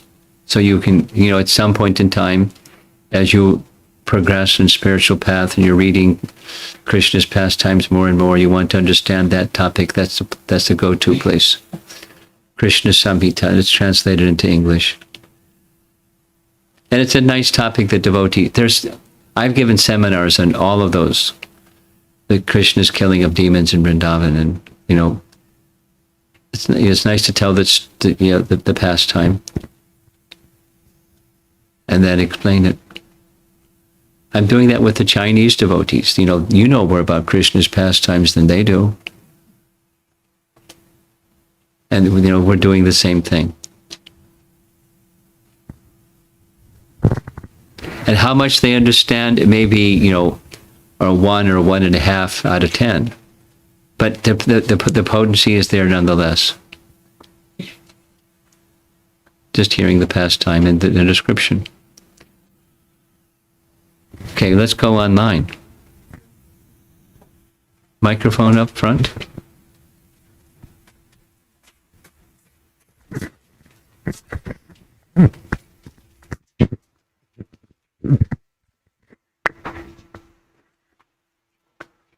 Amritananda Prabhu, you can go ahead. Please accept my respectful obeisance, all Krishna Prabhupada. Maharaj, I have a catch-22 kind of a situation. These last few days, you've been sharing your realizations and clarifications. So it's something like Maharaj, we hear so much about Krishna Katha, the philosophy and so forth, and it kind of becomes like a balanced or a calm. There is a level of satisfaction. And then when Vaishnavas come and they share their realization, it's like throwing a stone. And then there are those ripples which go outside, and then the explanations, it touches upon so many other aspects, not just for that specific question which was clarified, whether you're reading the Bhagavad Gita or something, or so on and so forth. So more questions come up, Maharaj. In these past few days, for example, you very nicely explained that inquisitiveness is part of spiritual dynamics, and that's how the appreciation for Krishna, the awe, the reverence, his majesty, so many aspects it reaches out into, Maharaj. So the question which is coming up is related to, and also you said that logic is impermanent and insufficient. Krishna Tattva and Krishna Lila both are intertwined. And it is his causeless mercy, Krishna's causeless mercy. So what I was thinking this morning during Japa is that as a service department, Krishna's is mercy department. So it's something like a relay we are running, and then we pass on that baton to Krishna and Krishna's mercy, rather. That's how I was thinking of it. And it's causeless, but at the same time we need to do stuff like purify ourselves to become qualified for mercy. So if mercy is causeless, how is it that I need to do qualifications to get mercy? And the second question, Maharaj, is at what point do I stop asking questions? When the soul dies, and the soul doesn't die, so you don't stop asking. When you become brain dead, you can stop asking questions. And we got the microphone here. So, the inquisitive spirit is a sign of life. You become a stone, and then you stop asking questions. So you'll perpetually be asking questions. Look forward to it. It's wonderful. And so the other question is, how do we become eligible for mercy? And while mercy is causeless, which you pointed out, just like the sun shines everywhere, it's certainly possible for one to hide under a rock and not be exposed to the sunshine. And so it's a free will choice. If we want mercy, we'll extend ourselves in such a way that mercy is available. We're dependent, even if we're extending ourselves or endeavoring or something, trying, aspiring, hankering, striving, as you say, questioning. That's something that we do on our side, and the eligibility is the willingness to achieve that, to achieve that spiritual connection with Krishna. Are we having a... Sorry, Maharaj, there's no audio, can't hear you, Maharaj. Could you repeat it, please? Yes, hold it, okay.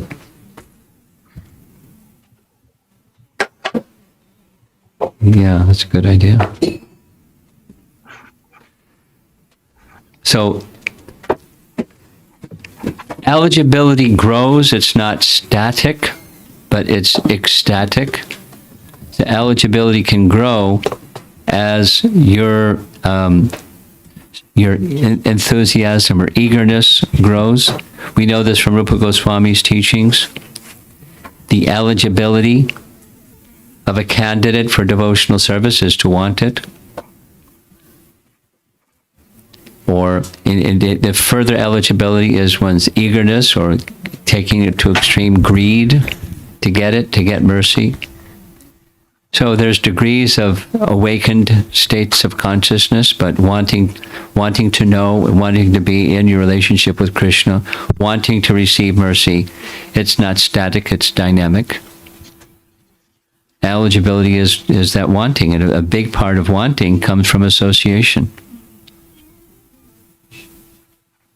So stay always in the association of those who are in the wanting category or the connected category. Eligibility. Okay. Online, anything else?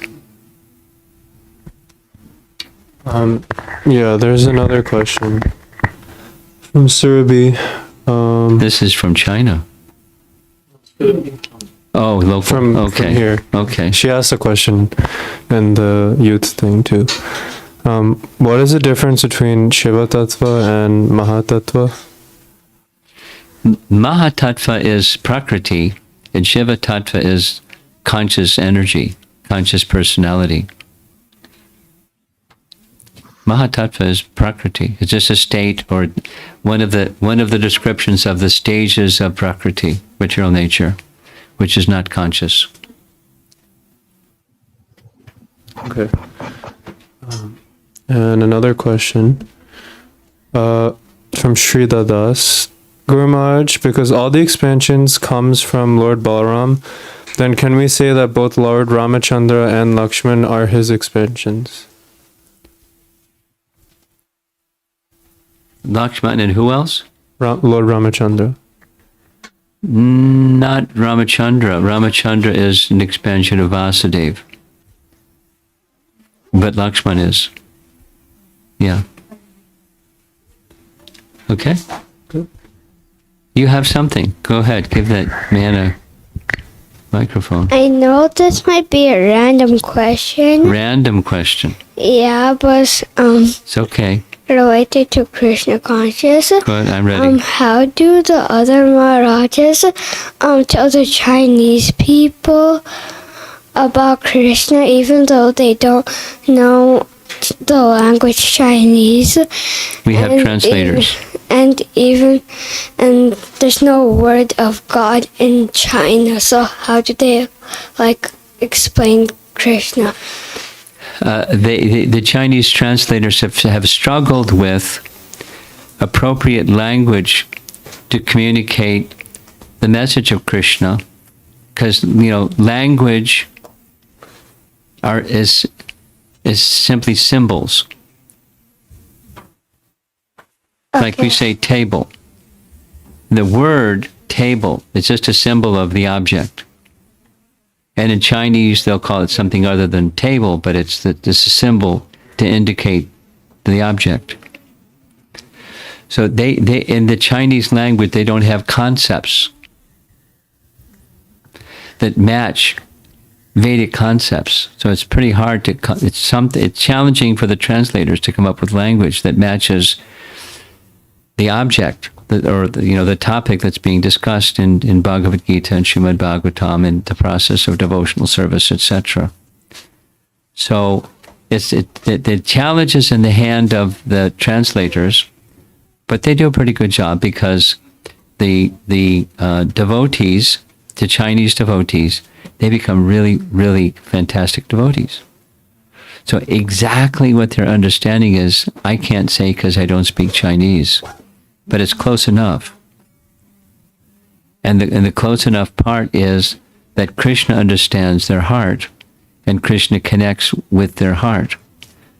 So if they need refinement in concept, then Krishna does that from within his heart, from within their heart. But they get the idea, the basic idea, just like, you and me. We're not Sanskrit scholars, are we? But we get a basic idea, and Krishna recognizes our submission to him and our devotion to him. That's how it works. Okay, thank you. Okay. Anything? No? Okay, Srila Prabhupada ki. Jai.